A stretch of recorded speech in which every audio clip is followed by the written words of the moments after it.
नमस्कार, जय हिंद साथियों। वीडियो के आज के सेशन में आप सभी लोगों का बहुत बहुत स्वागत है। वीडियो के आज के सेशन में हम लोग आर्थिक भूगोल या संसाधन भूगोल से संबंधित प्रश्नों पर चर्चा करेंगे। यह प्रश्न विभिन्न प्रतियोगी परीक्षाओं में पूछा जा चुका है, जिनमें TGT, PGT, net, JRF, KBS, NBS, DSSB आदि शिक्षक भर्ती जैसी परीक्षाओं में यह प्रश्न पूछे गए हैं। यह प्रश्न आपके एमए सेकेंड सेमेस्टर के संसाधन भूगोल की परीक्षा की दृष्टि से भी महत्वपूर्ण होगा। आइए हम लोग इस प्रश्न पत्र के आंसर पर डिस्कस करते हैं और इनका एक्सप्लेन भी किया जाएगा।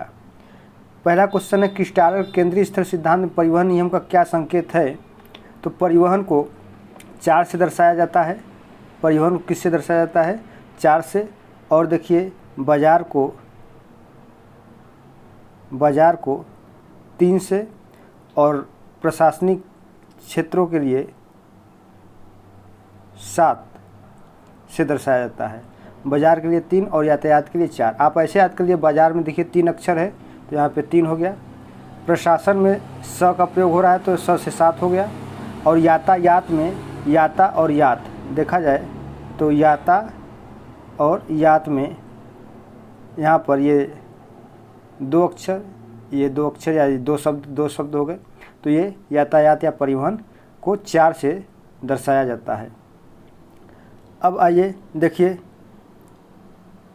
क्रिस्टालर ने केंद्रीय स्थल सिद्धांत 1933 में जर्मन भूगोलवेत्ता वाल्टर क्रिस्टालर द्वारा प्रतिपादित किया गया, जो दक्षिणी जर्मनी में बस्तियों के प्रतिरूप के अध्ययन पर आधारित था। तो ये भी पूछा जा सकता है कि किसके आधार पर? तो ये जर्मनी के बस्तियों के प्रतिरूप के अध्ययन पर आधारित था।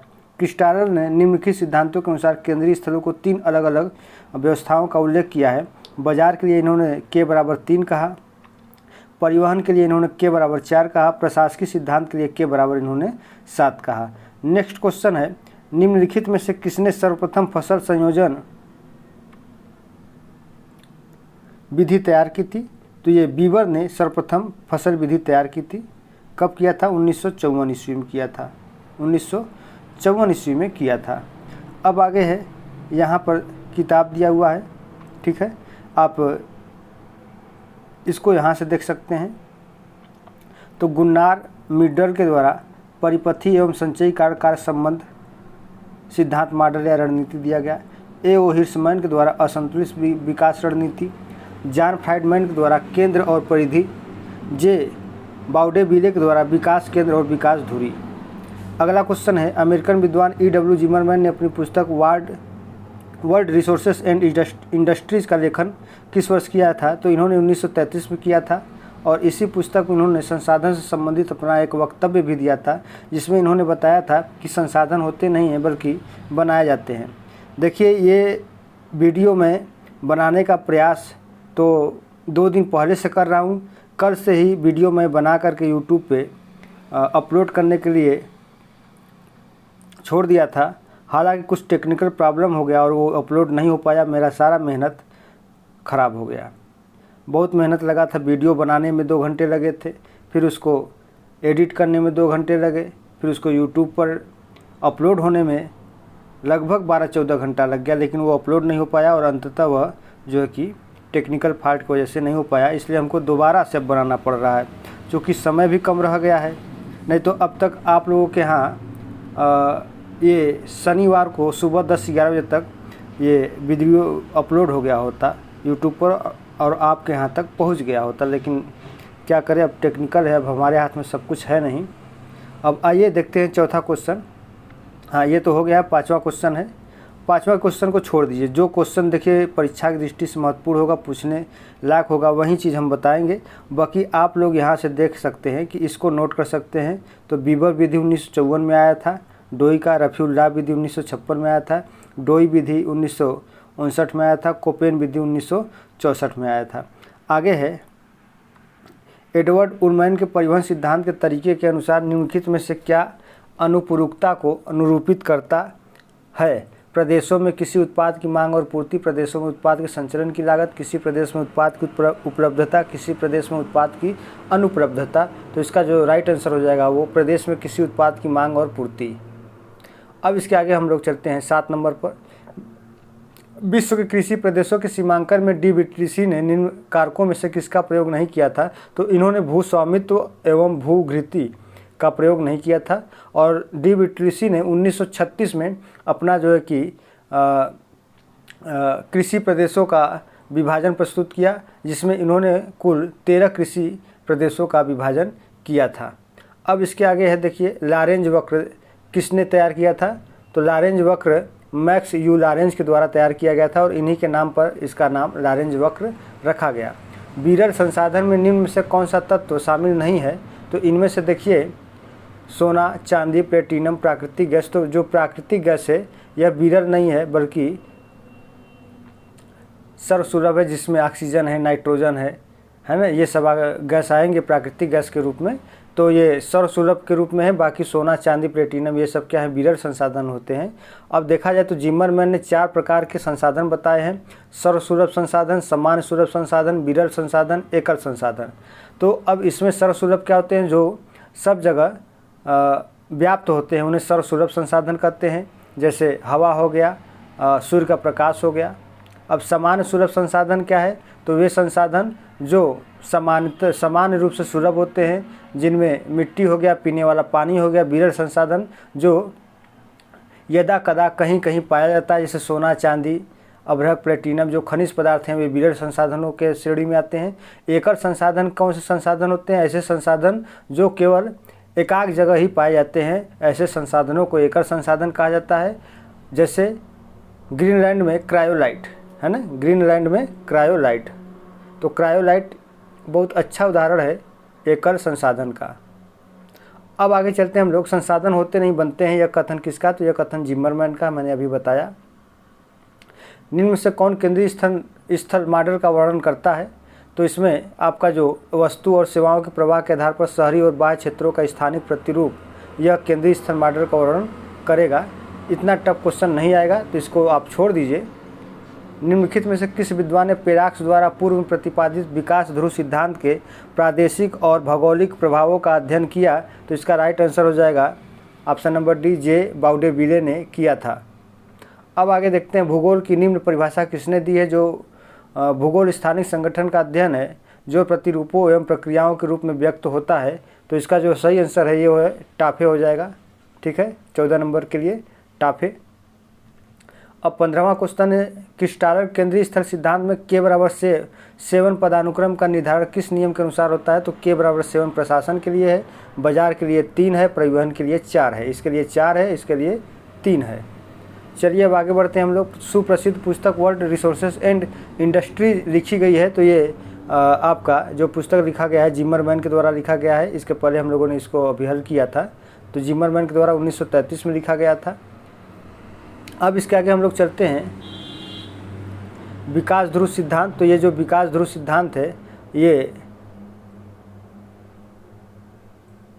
पेराक्स का है। आर्थिक वृद्धि की अवस्थाएं ये रोस्टो का है। और अधिवासी पदानुक्रम ये क्रिस्टालर का है। क्षेत्रीय विश्लेषण इजार्ड का है। तो ए का दूसरा किस में दिया है? ए का दूसरा यहाँ पर भी है, यहाँ पर भी है। अब उसके बाद देखिए बी का तीसरा कहाँ पे है? तो बी का तीसरा तो इसी में है बी का तीसरा। तो यही राइट ऑप्शन इसका हो जाएगा, डी वाला हो जाएगा। ठीक है, इसको आप लोग देख लीजिएगा, यहाँ पर आपका डी उत्तर दिया हुआ है। ये रहा डी उत्तर। तो ये आदिवासी पदानुक्रम, क्षेत्रीय विश्लेषण, विकास ध्रुव सिद्धांत, आर्थिक वृद्धि की अवस्थाएं। थोड़ा सा शोरगुल हो रहा होगा, मेरे बगल से ही जो है कि थोड़ा सा वाहन गुजरते रहते हैं, थोड़ा सा हमें भी डिस्टर्बिंग होता है, थोड़ा सा आप लोग भी एडजस्ट कर लीजिएगा। निम्न में से कौन सा एक कोयले का प्रकार है? Hematite, anthracite, limonite, magnetite. तो इसमें से देखिए जो एंथ्रेसाइट है ये कोयले का प्रकार है। ये क्या है? कोयले का प्रकार है। बाकी ये हेमेटाइट, लिमोनाइट, मैग्नेटाइट ये सभी लोहे के प्रकार हैं। एंथ्रेसाइट, बिटुमिनस, लिग्नाइट और पीट ये 4 कोयले के प्रकार होते हैं। हेमेटाइट, मैग्नेटाइट, सीडेराइट और लिमोनाइट ये 4 जो है कि लोहे के प्रकार होते हैं। अब उसके बाद हम लोग चलते हैं सीधा, जो क्वेश्चन देखिए संभावना है पूछने की उसी को मैं हल करूंगा, सब क्वेश्चनों को नहीं हल करूंगा। निम्न में से किसने उद्योग अवस्थित सिद्धांत नहीं दिया था? उद्योग अवस्थित सिद्धांत नहीं दिया था, तो इसमें जो लुईस थे इन्होंने नहीं दिया था, बाकी DM स्मिथ ने दिया, टोड पालंडर ने दिया, EM हूवर ने दिया था। ठीक है। वेबर के अनुसार औद्योगिक स्थिति का सबसे शक्तिशाली निर्धारक है तो ये परिवहन लागत है। तो इन्होंने बताया था कि इन्होंने अपने सिद्धांत में मुख्य रूप से परिवहन लागत को सबसे शक्तिशाली बताया, और इन्होंने वेबर ने न्यूनतम लागत सिद्धांत का आधार देते हुए अपने सिद्धांत का प्रतिपादन किया था। अब उसके बाद है देखिए, वेबर ने ही सर्वप्रथम आइसोडोपेन शब्द का प्रयोग भी किया था, ये भी परीक्षाओं में बार बार पूछा जाता है। लाश का औद्योगिक अवस्थित सिद्धांत आधारित है तो यह कुल उत्पादन लागत पर है, कुल उत्पादन लागत पर है। अब इसके बाद नेक्स्ट क्वेश्चन देखते हैं हम लोग, निम्न में से कौन कृषि प्रदेशों के सीमांकन से संबंधित नहीं है? के कबानी, रेक्टी निको, हेलबर्न, JL बक। तो इसमें JL बक नहीं है, ठीक है ना, इसमें JL बक नहीं है। अब इसके आगे हम लोग चलते हैं 26 नंबर, निम्न में से कौन सा कथन सस्य वैविध्य के संदर्भ में सही नहीं है? तो इसमें जो C वाला है इसे सस्य सांद्रता के नाम से भी जाना जाता है, यही सही नहीं है, बाकी सभी सही है। A सही है, B सही है और D सही है। अब उसके बाद हम लोग देखते हैं, वान थ्यूनेन के अनुसार क्षेत्रीय व्यवस्था में कौन से तथ्य उत्पादन को निश्चित करते हैं? बाजार एवं पृष्ठभूमि के मध्य दूरी, श्रम उपलब्धता, बाजार कीमतें और लागत, परिवहन लागत। ठीक है, तो इनमें से पूछा जा रहा है कौन सा उत्पादन को निश्चित करते हैं? तो आपका देखिए बाजार एवं पृष्ठभूमि के मध्य दूरी यही नहीं है, बाकी B है, C है और D है। अब उसके बाद हम लोग चलते हैं नेक्स्ट क्वेश्चन पे, फसल संयोजन विश्लेषण हेतु सर्वप्रथम सांख्यिकी विधि का प्रयोग किसने किया था? तो सांख्यिकी विधि का प्रयोग बीबर ने किया था, तो इसका राइट ऑप्शन हो जाएगा JC बीबर हो जाएगा। अब इसके बाद है 29 नंबर है, फसल संयोजन हेतु अधिकतम सकारात्मक धनात्मक विचरण विधि दी गई थी, तो यह MS रफ़ीउल्लाह के द्वारा दिया गया था, MS रफ़ीउल्लाह के द्वारा दिया गया था। अब उसके बाद कौन सा सुमेलित नहीं? प्रति इकाई क्षेत्र उत्पादन GK जीफ, कोटि गुणांक पद्धति, केंडल, जनसंख्या के संदर्भ, भूमि की वहन क्षमता, स्टाम्प, उत्पादकता सूचकांक, SM सफ़ी। तो इसमें प्रति इकाई क्षेत्र उत्पादन GK जीफ का है, जो ये GK जीफ ने नहीं दिया था, तो यही सुमेलित नहीं है, इसका A वाला बिल्कुल सही हो जाएगा। अब इसके बाद हम लोग देखते हैं, G चिसोल्म द्वारा वर्णित कौन सा उपागम कृषि भूगोल के अध्ययन का नहीं है? तो इसमें जो व्यापारिक उपागम है यही नहीं है, बाकी सैद्धांतिक उपागम है, प्रादेशिक उपागम है, क्रमबद्ध उपागम है। तो इन्होंने 3 उपागम का प्रयोग किया था, क्रमबद्ध उपागम या समान विषय युक्त उपागम, प्रादेशिक उपागम और सैद्धांतिक उपागम। अब इसके बाद हम लोग 32 नंबर देखते हैं, 32 नंबर छोड़ दीजिए।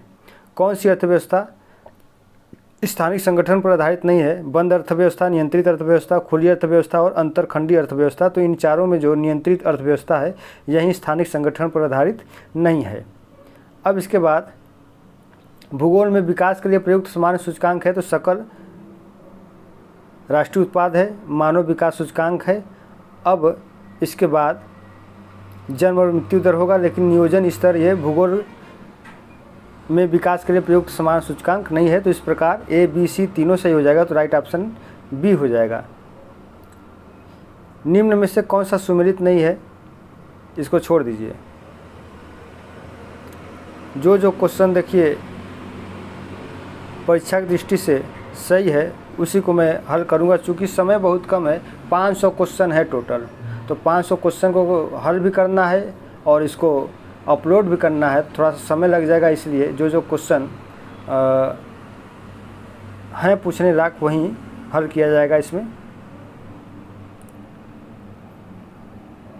अब देखिए ये वाला क्वेश्चन इम्पॉर्टेंट है, 39 नंबर, निम्नलिखित में से कौन सा कुल जनसंख्या एवं कृषि क्षेत्र का अनुपात प्रदर्शित करता है? तो इसमें जो कायिक घनत्व होता है यह जो कि कुल जनसंख्या एवं कृषि क्षेत्र के अनुपात प्रदर्शित करता है।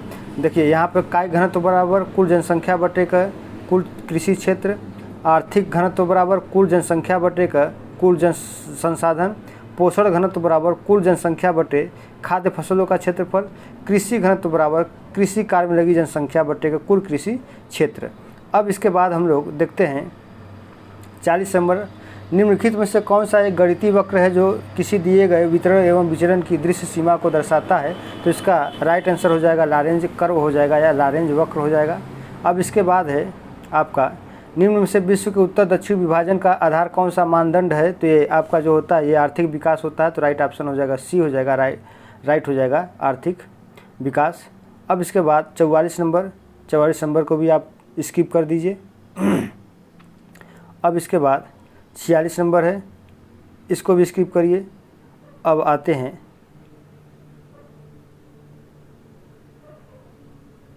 47 नंबर, निम्नलिखित फसलों में से भूमध्य सागरीय प्रदेश में सबसे महत्वपूर्ण कौन सी है? तो देखिए भूमध्य सागरीय प्रदेशों में यहाँ पर शीत ऋतु में जाड़े में खूब वर्षा होती है, गर्मियाँ शुष्क रहती हैं, इस कारण यहाँ पर रसेदार मौसमी फल उगाए जाते हैं। रसेदार मौसमी फल या रसेदार फल कह सकते हैं इसको, तो रसेदार फल उगाए जाते हैं जिसमें नींबू, संतरा, अंजीर, खुबानी ये सब होते हैं। तो ये यहाँ पर देखिए व्यापारिक फसलों के लिए भी जाने जाते हैं, इनसे व्यापार होता है, तो ये फलों की फसलें हैं। यही चीज़ पूछा जा रहा है कि भूमध्य सागरीय प्रदेश में सबसे महत्वपूर्ण कौन है? तो फलों की फसलें। अब इसके बाद है क्रिस्टालर के सेंट्रल प्लेस मॉडल में प्रस्तुत K=4 बस्तियों के गठन के लिए निम्नलिखित में से कौन सा आर्थिक सिद्धांत सही है? तो K=4 मतलब यातायात कहिए चाहे परिवहन कहिए इसी को, तो राइट ऑप्शन ये हो जाएगा और इसको तो आप लोग ज़रूर याद कर लीजिएगा। अब इसके बाद चलते हैं हम लोग 51 नंबर, निम्नलिखित में से किस लेखक ने अंतरिक्ष अर्थव्यवस्था में आइसोटोपेन की संकल्पना की शुरुआत की? तो मैंने बताया था कि ये वेबर का दिया गया शब्द है। आइसोटोपेन क्या होता है? समान परिवहन लागत को मिलाने वाली रेखा आइसोटोपेन कहलाती है। तो ये वेबर ने दिया था, यहाँ पर वेबर है, राइट ऑप्शन हो जाएगा ये वेबर। अब उसके बाद निम्नलिखित में से कौन सा सिद्धांत क्रिस्टालर मॉडल के निम्न चित्र को प्रतिबिंबित करता है? तो इसमें देखिए 3 और 4, 4 3 7 है, तो 7 है, तो 7 किसके लिए है? तो 7 आपको प्रशासन के लिए है, तो यहाँ पे प्रशासनिक सिद्धांत हो जाएगा। ये बिंदु देखिए 7 हैं, 1 2 3 4 5 6 7, तो इसलिए 7 हो जाएगा प्रशासनिक के लिए। यहाँ पे देखिए आपका दिया हुआ है बाजार बराबर 3, परिवहन बराबर 4, प्रशासन बराबर 7।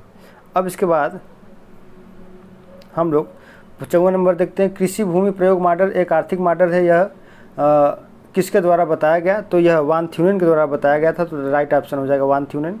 तो वान थ्यूनेन के अनुसार केंद्र से दूर क्रमशः 6 निम्नलिखित भूमि उपयोग में खराब पाई जाती है। पहली जो पेटी होती है उसमें बागवानी और दूध उत्पादन होता है, द्वितीय में ईंधन की लकड़ी होता है, तृतीय में परती रहित गहन खेती, चौथी में फसल परती भूमि एवं चारागाह, पाँचवीं में 3 खेत प्रणाली होता है, छठवीं में पशु चारण होता है। संसाधन होते नहीं बनाए जाते हैं, यह किसने कहा था? तो यह जिम्मरमैन ने कहा था, तो इसका राइट ऑप्शन हो जाएगा जिम्मरमैन। ये बहुत फेमस कथन है इनका। किसी प्रदेश की कृषि दक्षता मापन के लिए निम्न में से किसका प्रयोग किया जाता है? तो इसके लिए फसलों की उपज का प्रयोग किया जाता है, तो राइट ऑप्शन ए हो जाएगा।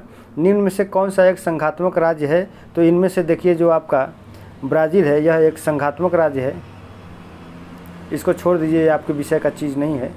यह प्रदेश जिसमें भौतिक सांस्कृतिक लक्षणों में समानता होती है कहलाती है, तो उसको आप भौगोलिक प्रदेश के नाम से जानते हैं, तो राइट ऑप्शन हो जाएगा डी। अब इसके बाद सूची 1 को सूची 2 से मिलाना है, इसको छोड़ दीजिए। 60 नंबर देखिए, औद्योगिकरण का स्तर मापने हेतु बहुतात्विक उपागम अपनाया गया था, तो ये डी थॉम्पसन के द्वारा अपनाया गया था। अब इसके बाद है वेबर ने क्या दिया था? तो वेबर ने न्यूनतम परिवहन लागत का सिद्धांत दिया था, तो ए में दूसरा 3 जगह दिया है। होटल्टिंग ने बाजार प्रतिस्पर्धा दिया, तो बी में तीसरा कहाँ दिया हुआ है? बी में तीसरा यहाँ भी दिया है और यहाँ पर भी दिया हुआ है। अब इसके बाद स्मिथ ने अधिकतम लागत सिद्धांत दिया और हुबर ने न्यूनतम उत्पादन लागत सिद्धांत दिया, तो सी में चौथा यहाँ पर है, तो राइट ऑप्शन बी हो जाएगा। अब देख लीजिए यहाँ से क्या होगा।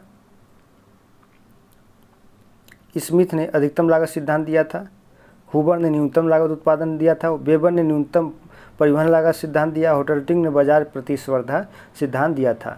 अब इसके बाद हम लोग चलते हैं 63 नंबर क्वेश्चन पर। निम्नलिखित में से कौन सा युग्म सही सुमेलित नहीं है?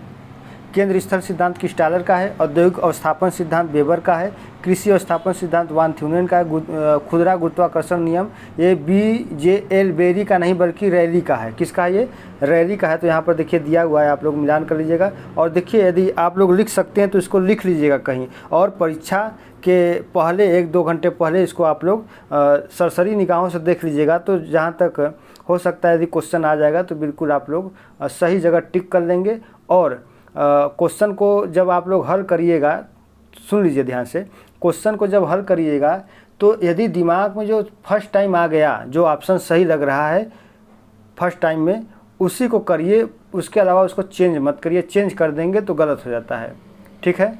तो जो फर्स्ट टाइम आ गया, क्लिक कर गया दिमाग पर जो ऑप्शन, बस उस पर टिक लगाइए और उसको रंग दीजिए। चलिए अब आगे देखते हैं 64 नंबर। निम्नलिखित विद्वानों में कौन उद्योग के स्थानीयकरण में न्यूनतम लागत के सिद्धांत का समर्थक था? तो ये आपका न्यूनतम लागत सिद्धांत है, तो ये आपका हुबर हो जाएगा, ठीक है।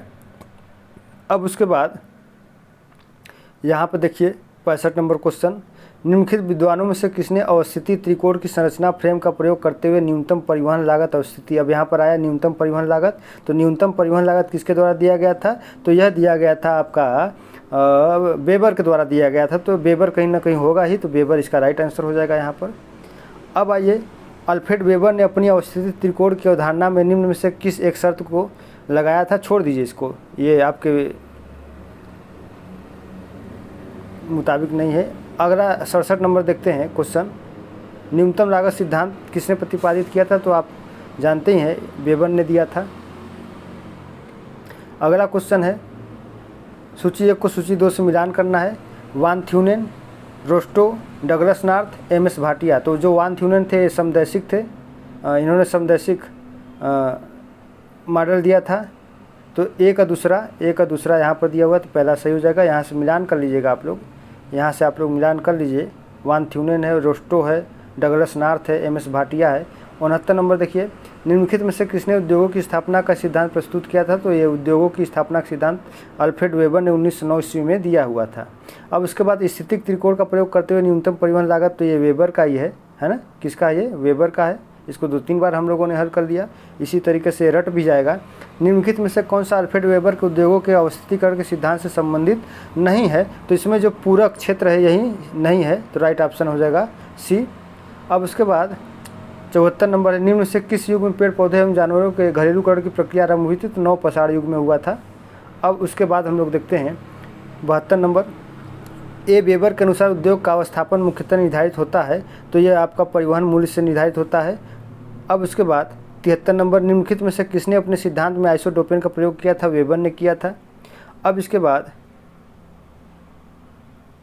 76 नंबर, डीवीटीसी ने विश्व को कितने कृषि प्रदेशों में वर्गीकृत किया था? तो इन्होंने कुल 13 कृषि प्रदेशों में वर्गीकृत किया था। कब किया था? 1936 ईस्वी में किया था। इन्होंने 5 मापदंडों के आधार पर विश्व को कुल 13 कृषि प्रदेशों में विभक्त किया।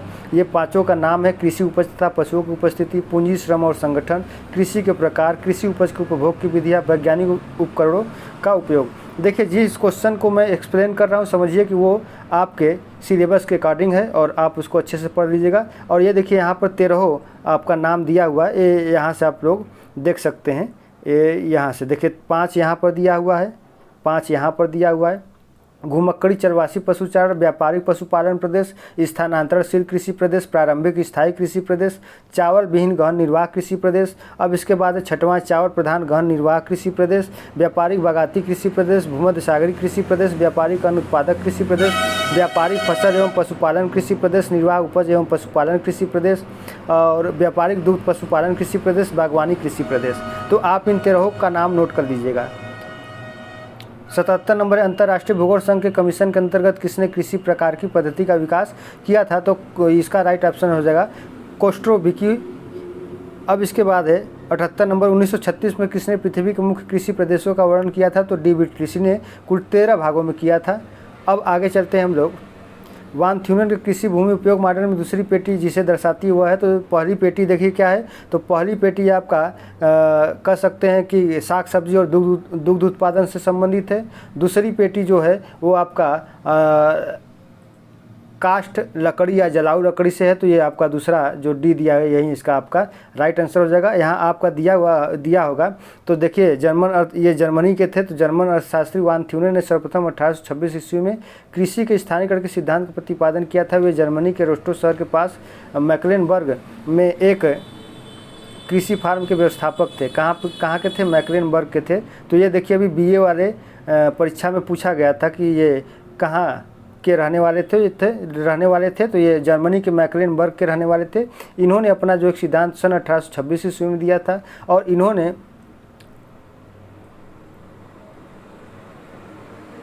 भूमि उपयोग के मॉडल में कुल 6 प्रकार की पेटी का वर्णन किया, जिसमें प्रथम पेटी में फल, साग, सब्जी एवं दूध का उत्पादन किया जाता है। चूँकि यह दैनिक चीज़ें होती हैं, रोज़ाना की यूज करने वाली चीज़ें होती हैं और बहुत जल्दी ही ये ख़राब होने वाली चीज़ें होती हैं, इसलिए इसको इन्होंने प्रथम पेटी में रखा। दूसरी पेटी में इन्होंने जलावन लकड़ी को रखा। तीसरी पेटी में इन्होंने गहन कृषि द्वारा अन्न का उत्पादन किया और किसी भी भूखंड को परती नहीं छोड़ा। चौथी पेटी में इन्होंने अन्न की खेती के साथ साथ कुछ भूमि को परती भी छोड़ा और कुछ भूमि पर चारागाह भी करने का सुझाव दिया।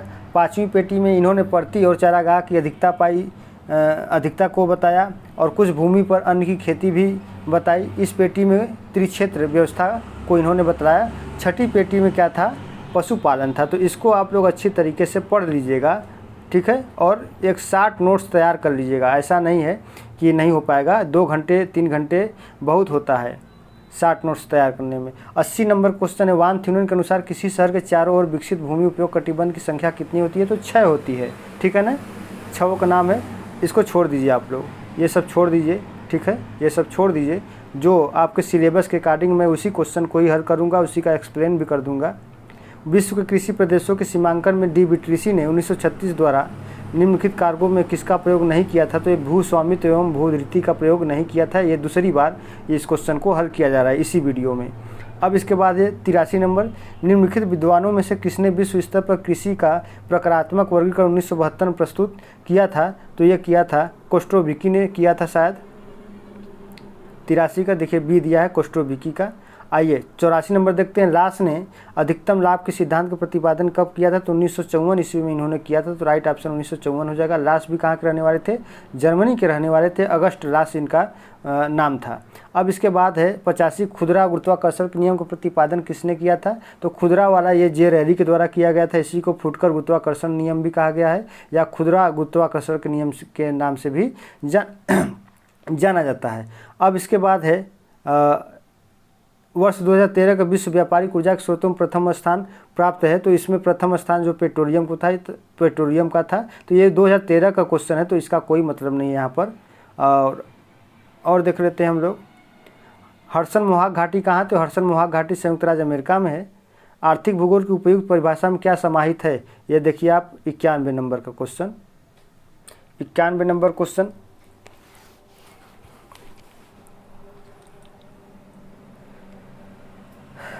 तो इसमें आपका विभिन्न प्रकार की अर्थव्यवस्थाएं, ठीक है। अब उसके आगे हम लोग चलते हैं 92, एडवर्ड एकरमैन की जनसंख्या एवं संसाधन प्रदेश की योजना के अनुसार दक्षिणी पूर्वी एशिया आता है। तो ये जो दक्षिणी पूर्वी एशिया है ये ब्राज़ील सदृश प्रदेश के अंतर्गत आता है।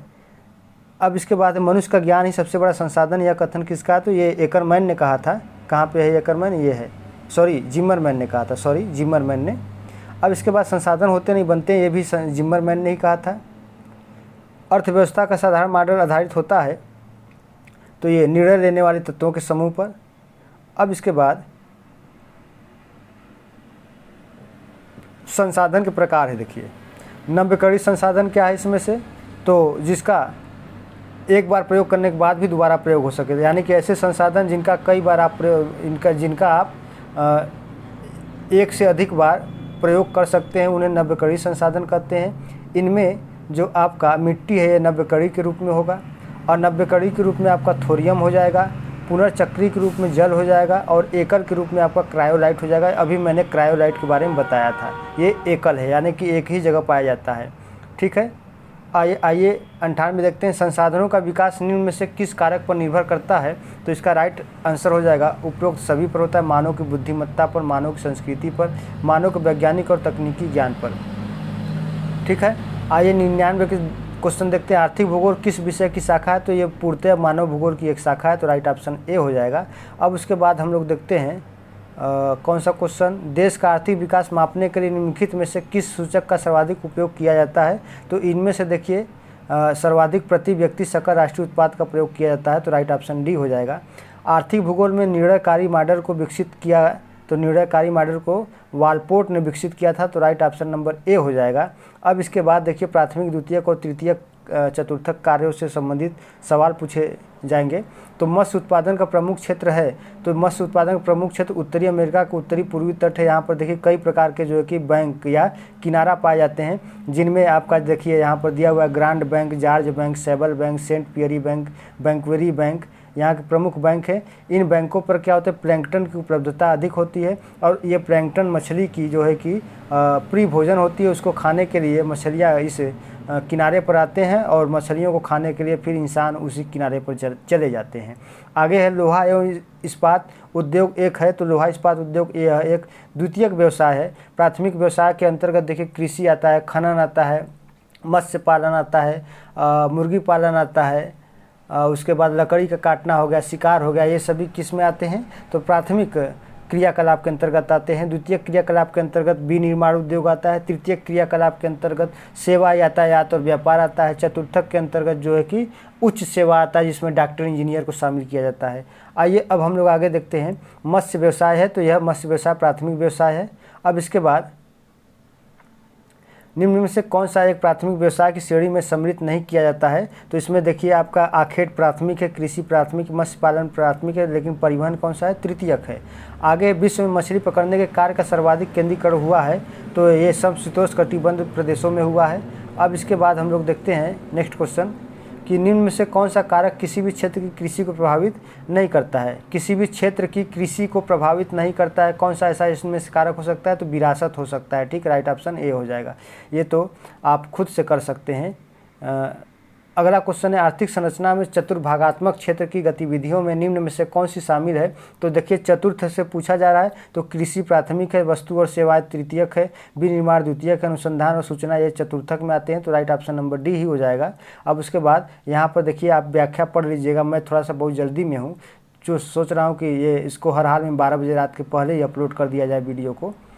अब उसके बाद है कार सेंटर जॉब्स, बहुत बढ़िया क्वेश्चन देखिए, जो कार सेंटर में जॉब करते हैं वो किस प्रकार की आर्थिक क्रियाओं का भाग है, तो ये जो है कि आपका तृतीयक आर्थिक क्रियाओं का है। चूँकि ये एक सेवा देते हैं, तो सेवा से संबंधित जितने भी कार्य होंगे वो सभी तृतीयक में आएंगे। कान खोल के आप लोग सुन लो, चाहे वो नाई हो, ठीक है, चाहे वो धोबी हो प्रेस करने वाला, चाहे वो टेलर हो, चाहे वो ब्यूटी पार्लर की कोई महिला हो, चाहे क्या बोलते हैं कार सेंटर में कोई जॉब करने वाली लड़की हो या लड़का हो, ये सभी किससे हैं, सेवाओं से जुड़े हुए हैं। तो सेवा में जितने आएंगे सभी तृतीयक होंगे, चाहे वो पुलिस हो, चाहे मास्टर हो, ठीक है ना, ये सभी सेवाओं से जुड़े होते हैं, तो ये सभी तृतीयक आर्थिक क्रियाकलाप के अंतर्गत आएंगे। ठीक है, अब आगे चलते हैं हम लोग। निम्न में से क्या चतुर्थिक कार्यकलापों का उदाहरण है, तो चतुर्थिक पूछ रहा है यानी चौथा पूछ रहा है, तो निर्माण कार्य दूसरा है, रेशम पालन जो है कि आपका पहला है, खुदरा एवं थोक व्यापार तीसरा है, विनिर्माण दूसरा है, तो इनमें से कोई नहीं है। अब ठीक है, चतुर्थक इनमें से कोई नहीं है, ये यहाँ पे आयोग ने इसका आंसर ही गलत मान लिया है। ठीक है, अब आगे चलते हैं।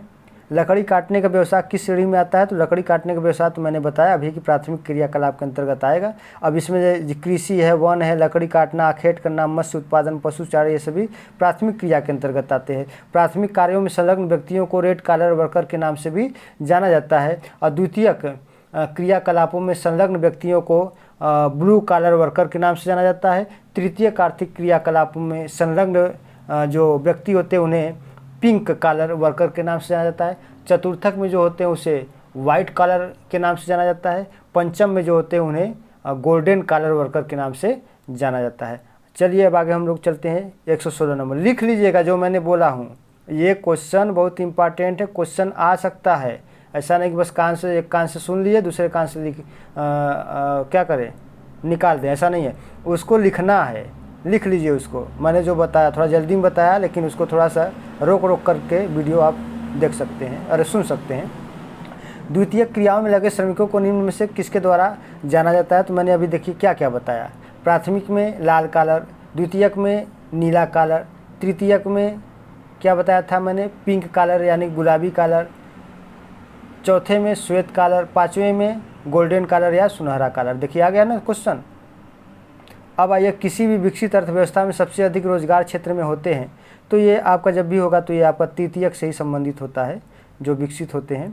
अब आगे है, समुद्र के पानी के तापमान के आधार पर मछलियों को किन प्रकारों में विभाजित किया जा सकता है। तो ठंडे पानी की मछलियाँ नहीं होती हैं, न गर्म पानी की मछलियाँ होती हैं। भूमध्यवर्ती पानी की मछलियाँ और उष्णकटिबंधीय और उष्ण कटिबंधीय मछलियाँ होती हैं। तो 2 और 3 जिसमें दिया होगा तो राइट ऑप्शन सी हो जाएगा।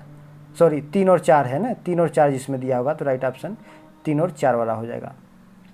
सतही खनन को किस दूसरे नाम से जाना जाता है। तो इसे आप सतही खनन को आप स्तरित काष्ठ खनन के नाम से भी जानते हैं। किस नाम से? स्तरित काष्ठ खनन के नाम से जानते हैं। अब इसके बाद चलते हैं, भूमिगत खनन पद्धति को किस नाम से जाना जाता है। तो भूमिगत खनन पद्धति को, अब देखिए वहाँ पर ये क्वेश्चन था कि सतही खनन था, तो सतही खनन के लिए स्तरित काष्ठ खनन का प्रयोग किया जाता है, जबकि भूमिगत खनन के लिए चालित शाफ्ट पद्धति, कौन सा? चालित शाफ्ट पद्धति का प्रयोग किया जाता है। बहुत ही ये इंपॉर्टेंट क्वेश्चन है न एकेडमिक परीक्षा की दृष्टि से, तो आने वाली आगामी परीक्षाओं की दृष्टि से बहुत ही महत्वपूर्ण है। और ये जो क्वेश्चन पेपर सॉल्व किया जा रहा है यह न केवल एकेडमिक परीक्षा की दृष्टि से महत्वपूर्ण है, बल्कि टीजीटी, पीजीटी, नेट, जेआरएफ हो गया, ये तो हो ही गया, उसके अलावा अन्य राज्य के शिक्षक भर्ती की परीक्षाओं की दृष्टि से भी बहुत महत्वपूर्ण है। केबीएस हो गया, एनबीएस हो गया और ईएमआरएस हो गया, डीएसएसबी हो गया आदि, इन सभी परीक्षाओं की दृष्टि से यह बहुत ही महत्वपूर्ण है। अब इसके बाद हम लोग 121 नंबर क्वेश्चन हल करते हैं। भूमिगत खनन पद्धति को किस नाम से जाना जाता है। तो चालित शाफ्ट पद्धति। निम्नलिखित युग्मों में से कौन सुमेलित नहीं है। तो कृषि का प्रकार दिया है, तो पशुचारण अर्जेंटीना में, ठीक है, व्यापारिक दुग्ध पशुपालन नीदरलैंड में, व्यापारिक बागाती कृषि मलेशिया में, भूमध्य सागरीय कृषि सूडान में। तो यही सुमेलित नहीं है, ये सूडान में नहीं होता है, बल्कि यह इटली हो गया, स्पेन हो गया और कैलिफोर्निया हो गया, यहाँ पर ये भूमध्य सागरीय कृषि की जाती है। भूमध्य सागरीय कृषि में खट्टे रसदार फल का खेती किया जाता है। अब इसके बाद हम लोग बात करते हैं, नॉर्वे, डेनमार्क, स्पेन, यूके मछली उत्पादक के किस क्षेत्र में से एक है। तो इसका जो राइट आंसर है ये उत्तर पूर्व अटलांटिक मत्स्य उत्पादन क्षेत्र है। तो नॉर्वे, डेनमार्क, स्पेन, यूके मछली उत्पादन। आप मैप देखिएगा तो यहाँ पर आपको एस आकार का अटलांटिक महासागर मिलेगा। इसके ठीक बीचों बीच आपका 0 डिग्री की अक्षांश रेखा है, यह 0 डिग्री की अक्षांश रेखा है। और इस अटलांटिक के पश्चिमी तट पर आपका उत्तरी अमेरिका का महाद्वीप है। अटलांटिक के पश्चिमी तट पर दक्षिण में आपका दक्षिणी अमेरिका है। और यहाँ पे उत्तर पूर्व में आपका यूरोप महाद्वीप का जो स्कैंडिनेवियाई प्रायद्वीप वाले देश हैं ये है। और यहाँ पर आपका अफ्रीका वाला भाग है। तो वही चीज़ पूछा जा रहा है। तो नॉर्वे, डेनमार्क, स्पेन, यूके, तो यहीं पर है, नॉर्वे है, डेनमार्क है, स्पेन है, यूके है, ये यहीं पर है। तो ये किस में आएगा? उत्तर और पूर्व में। ये उत्तर में है और पूर्व में है, उत्तर में है और पूर्व में है। अब आगे चलिए हम लोग बढ़ते हैं। ड्रेसमेल मछलियाँ कहाँ रहती हैं। तो ये उथले समुद्र के तल पर पाई जाती हैं, ठीक है, ये ड्रेसमेल मछलियाँ। अब इसके बाद हम लोग बात करते हैं 125 नंबर के क्वेश्चन पर, ताज़े पानी मत्स्य उत्पादन मुख्यतः कहाँ होगा। तो जब भी होगा तो ये झील में होगा, ठीक है। सागर महासागर तो ये ताज़े पानी की नहीं होती है, खारे पानी की होती है। निम्नलिखित में से कौन सा देश उत्तर पूर्व प्रशांत महासागरीय मत्स्य उत्पादन का भाग नहीं है। तो इसमें जो आपका पेरू है ये नहीं है, बल्कि यह दक्षिणी पश्चिमी भाग है। सोको क्या है। तो सोको यह एक प्रकार का जो है कि राज्य के स्वामित्व वाले खेत होते हैं, ठीक है। इजराइल में इस प्रकार की कृषि को, यहाँ पे देखिए दिया है, इजराइल में इस प्रकार की कृषि को किबुत जीन कहा जाता है। 128 नंबर, वाणिज्यिक खेती की विशेषताएं निम्न में से कौन सी है। तो किसान बाजार के लिए फसलों को उगाते हैं, तो यही इसकी एक विशेषता है। अब इसके बाद है ग्रेट ब्रिटेन, छोड़ दीजिए इसको। भूमिगत खनन पद्धति को किस नाम से जाना जाता है। तो अभी मैंने इस क्वेश्चन को हल किया था, तो ये चालित शाफ्ट पद्धति होता है। हाँ, ये तो क्वेश्चन ये हो गया है, ये 2 बार PDF इसका बन गया। अब इसके बाद है, यहाँ पर आइए 134 नंबर, प्राथमिक के अंतर्गत क्या आएगा। तो देखिए प्राथमिक के अंतर्गत पर्ल कल्चर यानी कि मोती की खेती। द्वितीयक के अंतर्गत क्या आ जाएगा। तो द्वितीयक के अंतर्गत आपका आ जाएगा सूत की कताई आ जाएगा। तृतीयक के अंतर्गत देखिए रेल सेवा, देखिए सेवा है तो तृतीयक हो गया। अनुसंधान वाले हैं तो ये चतुर्थक में आ जाएंगे। यहाँ पर आपका ये दिया हुआ है, आप लोग इसको अच्छे तरीके से देख लीजिए और इसको नोट भी कर लीजिएगा। और जो मैं बोल रहा हूँ उसको तो अच्छी तरीके से नोट करिएगा। ऑपरेशन फ्लड किससे संबंधित है? तो ऑपरेशन फ्लड ये आपका दूध की उपलब्धता के सुधार से है। हरित क्रांति खाद्यान्न उत्पादन से, नीली क्रांति मत्स्य उत्पादन से, भूरी क्रांति उर्वरक उत्पादन से, रजत क्रांति अंडा उत्पादन से। तो रजत सफ़ेद होता है और अंडा भी क्या होता है? सफ़ेद होता है। मिश्र प्रकार की जनसंख्या संसाधन प्रदेश की प्रमुख विशेषता है। तो इसकी जो प्रमुख विशेषता है वो निम्न प्रौद्योगिकी है और उच्च जनसंख्या संसाधन अनुपात है। ठीक है ना। अब आइए आगे चलते हैं। मछली पकड़ना किसके अंतर्गत आता है? तो ये पहला है ना, प्राथमिक गतिविधि के अंतर्गत। अब 138 से निम्नलिखित में से कौन सा कार्य अपहरण आर्थिक क्रियाओं के अंतर्गत आता है? तो इसमें जो उत्खनन है ये यही अपहरण आर्थिक क्रियाओं के अंतर्गत आता है। अब आगे चलते हैं 139 नंबर, निर्माण उद्योग किस आर्थिक क्रिया में आते हैं? तो ये जो निर्माण होगा द्वितीयक में आएगा। न्यू फाउलैंड की अधिकांश जनसंख्या लगी हुई है, तो मछली पकड़ने में लगी हुई है। ठीक है ना। ग्रांड बैंक एक प्रमुख उत्पादक है, तो मछली उत्पादन का है, समुद्री मत्स्य का है। संसार में कागज़ का अग्रणी उत्पादक राज्य इसमें कनाडा हो जाएगा। कनाडा में जो शीतोष्ण कटिबंधी या कह सकते हैं कि टैगा या बोरियल वन होते हैं जो नरम होते हैं और इनसे कागज़ बनाने में जो कि सुविधा होती है। तो राइट ऑप्शन नंबर सी हो जाएगा। अब आगे हम लोग देखते हैं आर्थिक क्रियाकलापों के विकास का सही क्रम कौन सा है? तो सबसे पहले जानते हैं क्या होगा। सबसे पहले भोजन संग्रह किया जाएगा, फिर कृषि किया जाएगा, फिर उसके बाद औद्योगिकरण होगा। तो भोजन संग्रह, कृषि और औद्योगिकरण, यही इसका राइट हो जाएगा। लादांग चरवासी कृषि संबंधित है। तो लादांग कहाँ पे कृषि की जाती है? एक प्रकार की स्थानांतरणशील कृषि है और लादांग मलेशिया में की जाती है। तो राइट ऑप्शन मलेशिया हो जाएगा। श्रीलंका में चेन्ना किया जाता है। ब्राज़ील में रोको छोको किया जाता है ना। ब्राज़ील में रोका है तो इसको रोको छोको। निम्न में से कौन सी तृतीयक क्रिया है? तो परिवहन तृतीयक क्रिया हो जाएगा। ठीक है ना। व्यापार और वाणिज्य भी तृतीयक है। ठीक, कौन सी तृतीयक क्रिया है? तो ये सभी है ना, ये सभी हो जाएंगे। देखिए आपका तृतीयक में व्यापार वाणिज्य भी आता है, परिवहन भी आता है, सेवा भी आता है, सभी हो जाएगा इसका। निम्न में से विनिर्माण कौन सी वर्ग की आर्थिक क्रिया है? तो विनिर्माण द्वितीयक है। अब इसके बाद बात करते हैं हम लोग निम्न में से कौन सा देश ईख का सबसे बड़ा उत्पादक है टन में? ईख मतलब गन्ना ना, ईख मतलब क्या हो गया? गन्ना। तो ब्राज़ील में गन्ने का उत्पादन सर्वाधिक होता है विश्व में, अभी भी होता है। अब इसके बाद है मलेशिया में कोको के साथ कौन सी फसल उगाकर अंतर फसल की शुरुआत की गई थी? तो इसका राइट आंसर हो जाएगा नारियल की। ठीक है, ये भूमध्य रेखीय प्रदेशों के अंतर्गत आते हैं। तो यहाँ पर नारियल, रबड़ के पेड़ अधिक पाए जाते हैं। विश्व में मछली का सबसे बड़ा निर्यातक है। तो विश्व में मछली का सबसे बड़ा निर्यातक यहाँ पर देखिए नॉर्वे सबसे बड़ा निर्यातक है, जबकि चीन सबसे बड़ा उत्पादक है मछली का विश्व में। उसके बाद है चतुर्थ श्रेणी में सम्मिलित की जाती है। इसमें से पूछ रहा है कि चतुर्थक क्रिया के अंतर्गत कौन कौन आता है ना।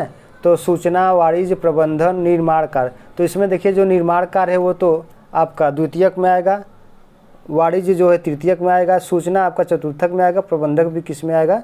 चतुर्थक में ही आएगा। तो तीसरा और चौथा जो ऑप्शन दिया है ऑप्शन नंबर सी में है, तो यही इसका करेक्ट आंसर हो जाएगा। अब उसके आगे हम लोग चलते हैं 154 नंबर, निम्नलिखित में से कौन सी क्रिया अर्थव्यवस्था के तृतीयक क्षेत्र से संबंधित है? तो आप तो जानते ही होंगे अब तृतीयक कौन इसमें आ जाएगा, तो खुदरा व्यापार आ जाएगा। निम्न व्यवसायों में कौन अर्थव्यवस्था के प्राथमिक क्रियाकलाप से संबंधित है? तो इसका जो राइट आंसर हो जाएगा आपका, ये हो जाएगा आपका 155 का क्या है? कौन अर्थव्यवस्था के प्राथमिक क्रियाकलाप से संबंधित है? तो प्राथमिक पशुचारण हो जाएगा। ठीक ना, पशुचारण, पशुपालन, कृषि, खेती, खनन, वनों को काटना, लकड़ी को काटना, मत्स्य पालन, मुर्गी पालन, बकरी पालन, बकरा पालन सब आएगा। विश्व में प्राकृतिक रेशम का अग्रणी उत्पादक है, तो इसमें आपका चीन हो जाएगा। ठीक है, निम्नलिखित व्यवसायों में से कौन अर्थव्यवस्था के प्राथमिक सेक्टर से संबंधित नहीं है? तो कृषि है, मत्स्यन है, खनन है, लेकिन परिवहन किससे है? तृतीयक से है, तो यही नहीं होगा। रूस में कृषि फार्मों को निम्न से किस नाम से जाना जाता है? तो इसको कोल खोज के नाम से जाना जाता है। तो राइट ऑप्शन नंबर 1 हो जाएगा। भारत के ग्रामीण क्षेत्रों में गरीबी पाई जाती है क्योंकि लोग खेती में लगे हुए हैं। ऐसा नहीं है लोग कठिन परिश्रम नहीं करते, ऐसा भी नहीं। ग्रामीण बेरोजगारी एवं रोजगार अनियत है, तो यही इसका राइट आंसर हो जाएगा।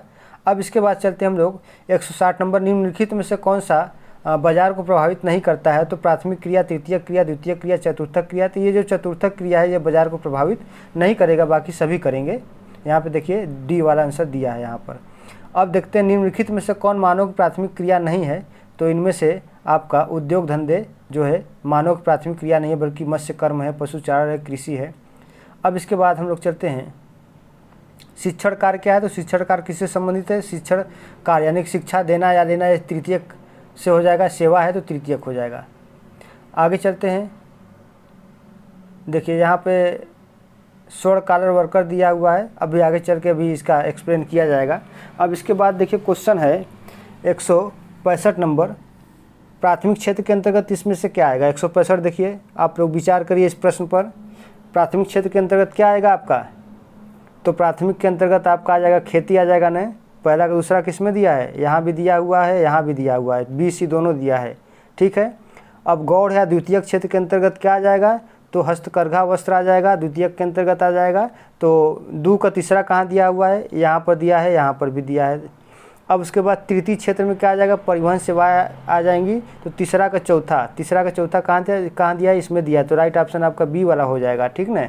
आप इसका मिलान यहाँ से कर लीजिए, देखिए यहाँ पे दिया हुआ है, आप इसको देख लीजिए यहाँ से। निम्नलिखित में से किस पेशे के द्वितीयक कार्यकलाप के रूप में वर्गीकृत किया जाता है? तो राइट ऑप्शन हो जाएगा बढ़ई, ठीक है ना। द्वितीयक है जो बढ़ई होते हैं। बढ़ई कौन होते हैं? जो लोग कुर्सी में जो ये सब बनाते हैं, है ना, लकड़ी का कार्य करते हैं, ये सब किस में आते हैं? ये लोग विनिर्माण का कार्य करते हैं, चाहे ये लोग हों चाहे घर बनाने वाले मिस्त्री हों, ठीक है, ये विनिर्माण के कार्य में आते हैं, तो ये लोग द्वितीयक में हो जाएंगे। अब इसके बाद हम लोग क्वेश्चन नंबर 167 देखते हैं, निम्नलिखित में से कौन गहन कृषि से संबंधित नहीं है? तो इनमें से देखिए जो कनाडा में गेहूं कृषि की जाती है, ये कनाडा में जो गेहूं कृषि की जाती है व्यापारिक रूप से कृषि की जाती है, न कि गहन रूप से, तो यही सम्मिलित नहीं है। आगे है आर्थिक विकास के लिए कौन सा आर्थिक खंड सर्वाधिक महत्वपूर्ण है? तो राइट ऑप्शन नंबर बी हो जाएगा, द्वितीयक हो जाएगा। जैतून विस्तृत क्षेत्र पर उगाया जाता है, तो जैतून कहाँ उगाया जाता है? तो ये फ्रांस में जैतून उगाया जाता है, क्योंकि फ्रांस ये किस में आता है? भूमध्य सागरीय प्रदेशों के अंतर्गत यह आता है। न्यूजीलैंड की अर्थव्यवस्था का सर्वप्रमुख निम्नलिखित में से कौन सा है? आधार पूछा जा रहा है। तो ये न्यूजीलैंड की अर्थव्यवस्था का सर्वप्रमुख आधार पूछा जा रहा है, तो कृषि पदार्थों का निर्यात है, तो राइट ऑप्शन यही हो जाएगा। तो यहाँ पर जितने भी कृषि पदार्थ होते हैं उसका अधिक से अधिक निर्यात किया जाता है न्यूजीलैंड में। अब उसके बाद हम लोग चलते हैं, दिया है देखिए ये क्वेश्चन बहुत अच्छा दिया हुआ है कि व्यवसायों के आधार पर अर्थव्यवस्था के निम्नलिखित क्षेत्रों पर विचार कीजिए तथा नीचे दिए कूट का प्रयोग करके सही उत्तर चुनिए।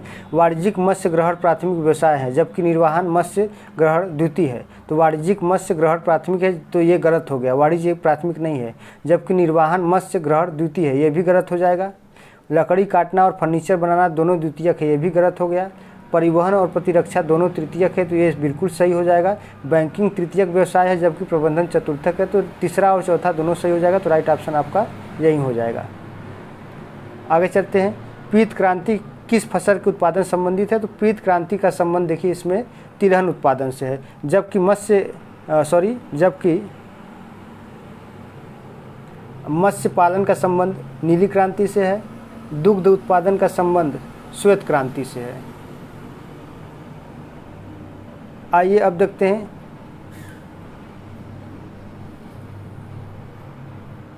एक 174 नंबर, देखिए उच्च स्तर का प्रबंधकीय तथा कार्यकारी प्रशासनिक पद किस श्रेणी के अंतर्गत आता है? तो चतुर्थक में आ जाएगा, ठीक ना।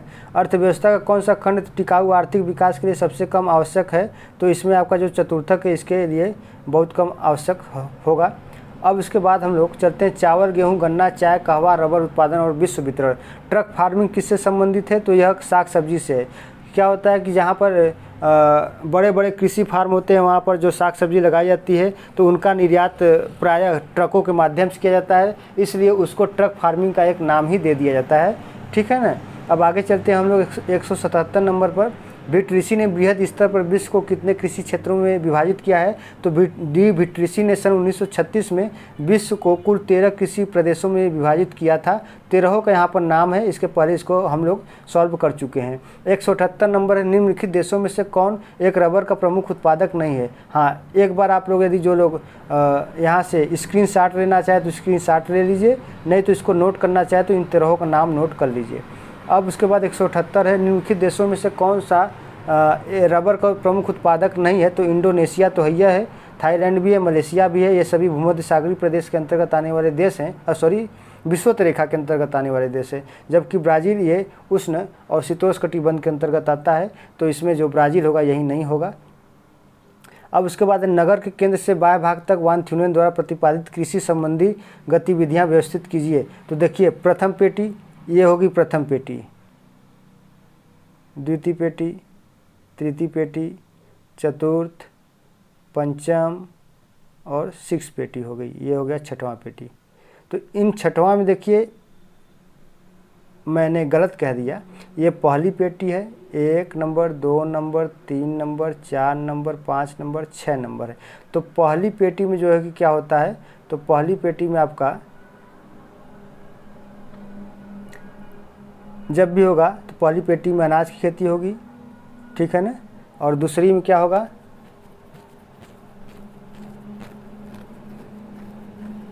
यहाँ से देखिए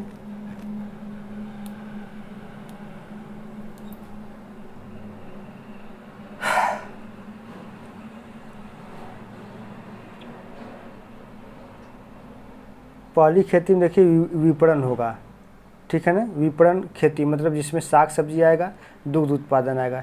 दूसरका वाले में देखिए ईंधन की लकड़ी आएगी, तो बी डी जहाँ पे होगा बी होगा और डी होगा, तो बी डी किस में है, बी डी देखिए यहाँ पे मिल गया, तो यहीं इसका राइट आंसर हो जाएगा। और तीसरका में आपका क्या आ जाएगा, अनाज की खेती होगी, ठीक, और चौथा में क्या आ जाएगा आपका ये त्रिविम पद्धति यानी पाँचवीं में के अंतर्गत ये आ जाएगा। आइए अब आगे हम लोग बढ़ते हैं। अब ये घास के मैदान दिया है, उत्तरी अमेरिका, दक्षिणी अमेरिका, अफ्रीका, ऑस्ट्रेलिया। तो उत्तरी अमेरिका में इसे किस नाम से जाना जाता है, तो उत्तरी अमेरिका में इसे प्रेयरी के नाम से जाना जाता है। दक्षिणी अमेरिका में इसे किस नाम से जाना जाता है, तो पंपाज के नाम से। अफ्रीका में इसे वेल्ड के नाम से, ऑस्ट्रेलिया में इसे डाउन्स के नाम से जाना जाता है, ठीक है। ये घास के मैदान, ये भी बहुत बार पूछा जाता है परीक्षाओं में, इसको अच्छे से आप लोग देख लीजिएगा। उत्तरी अमेरिका के घास के मैदान को किस नाम से पुकारते हैं, तो अभी मैंने बताया प्रेयरी के नाम से, ठीक है। सवाना तो ये आपका घास का मैदान है जो अफ्रीका के उष्णकटिबंध क्षेत्रों में होता है। पंपाज ये भी घास का मैदान है जो दक्षिण अमेरिका में पाया जाता है। स्टेपी ये मध्य एशिया में पाया जाता है। कौन सा प्रदेश संसार का ब्रेड बास्केट कराता है, तो प्रेयरी वाला जो क्षेत्र होगा जो शीतोष्णकटिबंधीय घास का मैदान है। अब उसके बाद निम्नलिखित में से कौन समशीतोष्ण घास के मैदान है, नीचे दिए कुछ सही उत्तर चुनिए। Campos, Llanos, Downs, Pampas. तो इनमें से कौन सा हो जाएगा, तो इनमें से आपका कह रहा कि कौन समशीतोष्ण घास के मैदान हैं, तो समशीतोष्ण घास के मैदान पूछ रहा है, तो इसमें देखिए डाउन्स है और आपका पंपाज है। कंपोज ब्राज़ील में, लानोज वेनेजुएला में, दोनों उष्णकटिबंधीय घास मैदान है, जबकि आपका जो ये डाउन्स है और पंपाज है ये शीतोष्णकटिबंधीय तीसरा और चौथा वाला। निम्नलिखित में से कौन सा सुमेलित नहीं है, जायरे स्टेपीज यही सुमेलित नहीं है, ठीक ना। दक्षिण अफ्रीका में वेल्स पाया जाता है, ऑस्ट्रेलिया में डाउन्स है, अर्जेंटीना में पंपास है। आगे बढ़ते हैं, 185 नंबर देखते हैं क्वेश्चन। अच्छा, मैं आप लोग घास का बता दे रहा हूँ, कहाँ शुरुआत करूँ मैं, उत्तरी अमेरिका से। तो देखिए नॉर्थ अमेरिका में प्रेयरी पाया जाता है, प्रेयरी। तो ये जो प्रेयरी है ये शीतकटिबंधीय घास का मैदान है। कैसा है, शीतकटिबंध घास का मैदान है। अब उसके बाद ब्राज़ील में कंपोज है, मैं बोल दे रहा हूँ, ब्राज़ील में कंपोज, वेनेजुएला में लानोज, अर्जेंटीना में पंपास, ठीक है। अब उसके बाद आप चलिए हंगरी में पुस्टाज, मध्य एशिया में स्टेपीज, दक्षिण अफ्रीका में वेल्ड, ऑस्ट्रेलिया में डाउन्स, ठीक है। तो ये सभी घास के मैदान थे, लिख लीजिएगा आप लोग। अब उसके बाद ये सभी शीतोष्ण घास के मैदान हैं। देखिए यहाँ पे शीतोष्ण घास के मैदान है, आप लोग एक तैयार कर लीजिएगा, एक तरफ शीतोष्ण घास के मैदान लिखिए और दूसरी तरफ उष्ण घास के मैदान, ठीक है। तो मध्य एशिया और यूरोप में स्टेपीज है, दक्षिण अफ्रीका में वेल्स है, ऑस्ट्रेलिया में डाउन्स है, अर्जेंटीना में पंपास है। ये सभी क्या है, शीतोष्ण घास के मैदान है। निम्नलिखित में से कौन सा सुमेलित नहीं है, तो दक्षिण अफ्रीका में वेल्ड, ऑस्ट्रेलिया में डाउन्स, अर्जेंटीना में पंपास, ब्राज़ील में स्टेपीज। तो यहीं जो है कि आपका ब्राज़ील वाला, ब्राज़ील में कंपोज पाया जाता है। क्या पाया जाता है, कंपोज या कंपास पाया जाता है ना। तो ये कंपोज उष्ण घास का मैदान है और जबकि स्टेपिज कहाँ पाया जाता है, तो ये मध्य एशिया में पाया जाता है, तो यही सुमेलित नहीं है। यहाँ पे देखिए दिया हुआ है व्याख्या, आप लोग देख लीजिएगा। अब इसके बाद है 186 नंबर, निम्नलिखित में से किस देश का कहवा उत्पादन में महत्वपूर्ण स्थान है, तो इसमें जो राइट आंसर हो जाएगा वियतनाम का हो जाएगा। यरवा मोटे होते हैं, तो ये यरवा जो मोटे होते हैं पराग्वे में चाय सदृश एक झाड़ी होती है यरवा माटे पराग्वे में चाय सदृश एक झाड़ी होती है। अमेरिका का कौन सा राज्य बसंत के मौसम में गेहूँ उगाता है, तो उत्तरी डकोटा न, तो जहाँ पे बसंत ऋतु में यहाँ पे उत्तरी डकोटा में गेहूँ उगाया जाता है, और यह ठोस गेहूँ होता है। कैसा होता है, ठोस गेहूँ होता है, या इसको आप कड़ा गेहूँ कह सकते हैं न, कड़ा गेहूँ कह सकते हैं, चूँकि ये ठंडियों में होता है। अब इसके बाद है निम्नलिखित में से कौन सा एक सही सुमेलित नहीं है, तो दक्षिण अमेरिका में पंपास, ऑस्ट्रेलिया में बेल्ट, यूरेशिया में स्टेपिज, उत्तरी अमेरिका में पेरीज। तो देखिए दक्षिण अमेरिका में पंपास है, ऑस्ट्रेलिया में वेल्ड नहीं है, बल्कि दक्षिण अफ्रीका में वेल्ड है, ऑस्ट्रेलिया में डाउन्स है, तो यही वाला सुमेलित नहीं, बी वाला सुमेलित नहीं है। ठीक है ना, यहाँ पे देख लीजिएगा, यहाँ पे दिया होगा आपका। इसको आप लोग एक बार 2 बार पढ़ लीजिएगा, बल्कि नोट्स बना लीजिएगा। जो मैं कह रहा हूँ उसका आप लोग एक 60 नोट्स तैयार करिए, इसका 60 नोट्स तैयार करिए। 190 नंबर है, निम्नांकित घास के मैदानों में से कौन सा युग्म एक ही वर्ग से संबंधित है, तो एक ही वर्ग से संबंधित है, तो देखिए मैं बता रहा हूँ कैसे, सवाना और पेरीज। तो सवाना कहाँ पे है, अफ्रीका में है, पेरीज कहाँ है, उत्तरी अमेरिका में, तो ये नहीं है, गलत हो गया। स्टेपिज ऐसे भी देख सकते हैं, सवाना गर्म घास का मैदान है, पेरीज शीत कटिबंध घास का मैदान है। स्टेपिज क्या है, तो स्टेपिज आपका ये शीतोष्ण कटिबंध है, जबकि सवाना उष्ण कटिबंध है, ये भी आपका सुमेलित नहीं है। सवाना और कंपोज ये दोनों गर्म घास के मैदान है, तो ये सुमेलित हो जाएगा। कंपोज और डाउन्स, कंपोज गर्म है और डाउन्स क्या है आपका शीतोष्ण है, तो यही आपका सी वाला बिल्कुल करेक्ट आंसर हो जाएगा, सवाना और कंपोज। यहाँ पे देखिए आपका सी आंसर भी दिया हुआ है, ठीक है, यहाँ पर सी आंसर दिया हुआ है, यहाँ पे मिलान किया हुआ है, आप लोग इसको देख लीजिएगा। कैंटीबरी है जो न्यूजीलैंड में पाया जाता है। सवाना, कंपोज, सेलवा उष्ण कटिबंधी घास के मैदान है। अब इसके बाद है पंपास तथा स्टेपिज हैं, तो ये मध्य अक्षांशीय घास के मैदान होते हैं, जो शीतोष्ण घास के मैदान कहलाते हैं। अब निम्नलिखित प्राकृतिक प्रदेशों में से किस प्रदेश में दुग्ध व्यवसाय अधिक विकसित है, तो ये उत्तरी पूर्वी प्रेरी प्रदेश में, चूँकि यहाँ पे नरम घास होते हैं, शीत कटिबंध घास के मैदान होते हैं, नरम होते हैं। यहाँ पे पशुचारण बहुत होता है, पशुपालन बहुत होता है, तो पशुओं से प्राप्त दुग्ध और दुग्ध से निर्मित कई प्रकार के उत्पादों का यहाँ पर क्या किया जाता है, व्यापार किया जाता है। अब उसके आगे हम लोग चलते हैं, किसने भूमि प्रयोग अध्ययन प्रारंभ किया और ब्रिटेन का भूमि प्रयोग मानचित्र प्रस्तावित किया था, तो ये डडरे स्टाम्प थे ना, कौन थे, डडरे स्टाम्प थे। अब इसके बाद है कृषि औद्योगिकरण के बारे में निम्नलिखित में से कौन सा गलत है, तो इसका सही आंसर हो जाएगा रासायनिक उर्वरकों और कीटनाशकों का कम प्रयोग, तो ये अब तो अधिक प्रयोग होने लगा है, तो यही गलत है। और हाँ, जो चौथा पेपर आप लोगों का है सेकेंड सेमेस्टर वाले भूगोल के बच्चों का GIS और रिमोट सेंसिंग है, तो रिमोट सेंसिंग का भी मैं ढूंढ लूँगा, यदि मिल जाएगा तो 10, 20, 50, 100 जितने भी क्वेश्चन मिलेंगे उसका भी मैं एक प्रैक्टिस सेट और मॉडल के रूप में क्वेश्चन हल करा दूंगा। हो सकता है वो भी आप लोग की परीक्षा की दृष्टि से कुछ हेल्पफुल साबित हो सके, ठीक है ना। तो आइए अब हम लोग 195 नंबर क्वेश्चन देखते हैं। अभी बहुत क्वेश्चन, कुल 500 क्वेश्चन है। देखिए अभी 500 क्वेश्चन को हल करने में हमारा खुद है जो है कि तेल पसीना निकल जाएगा, क्योंकि इस समय इतनी गर्मी लग रही है, हम पंखा सब बंद कर दिए हैं। पंखा चालू कर देंगे तो आवाज़ पंखे का बहुत अधिक आएगा। चलिए अगला क्वेश्चन है, ब्रिटिशी का कृषि प्रदेश और देश का नाम, ठीक है ना। तो वाणिज्यिक दुग्ध उत्पादन, वाणिज्यिक खाद्यान्न उत्पादन, यायावर पशुपालन, वाणिज्यिक पौधरोपण। तो जो वाणिज्यिक दुग्ध उत्पादन होगा तो इनमें से कहाँ पे हो सकता है, तो ये न्यूजीलैंड में होगा, ठीक है। वाणिज्यिक खाद्यान्न उत्पादन होगा तो ये जो खाद्यान्न उत्पादन होगा ये अर्जेंटीना में होगा। यायावर पशुपालन जो होगा ये कहाँ पे होगा, तो ये आपका मंगोलिया में हो जाएगा। और वाणिज्यिक तो ये आपका पौधरोपण श्रीलंका के अंतर्गत आ जाएगा। ब्राज़ील के सवाना, यहाँ पे देखिए मिलान कर लीजिएगा आप लोग, ये दिया है मिलाने के लिए, तो यहाँ से आप लोग मिलान कर सकते हैं। अब उसके बाद 196 ब्राज़ील के सवाना घास के मैदानों को कहा जाता है, तो इसे कंपोज कहा जाता है। क्या कहा जाता है, इसे कंपोज कहा जाता है।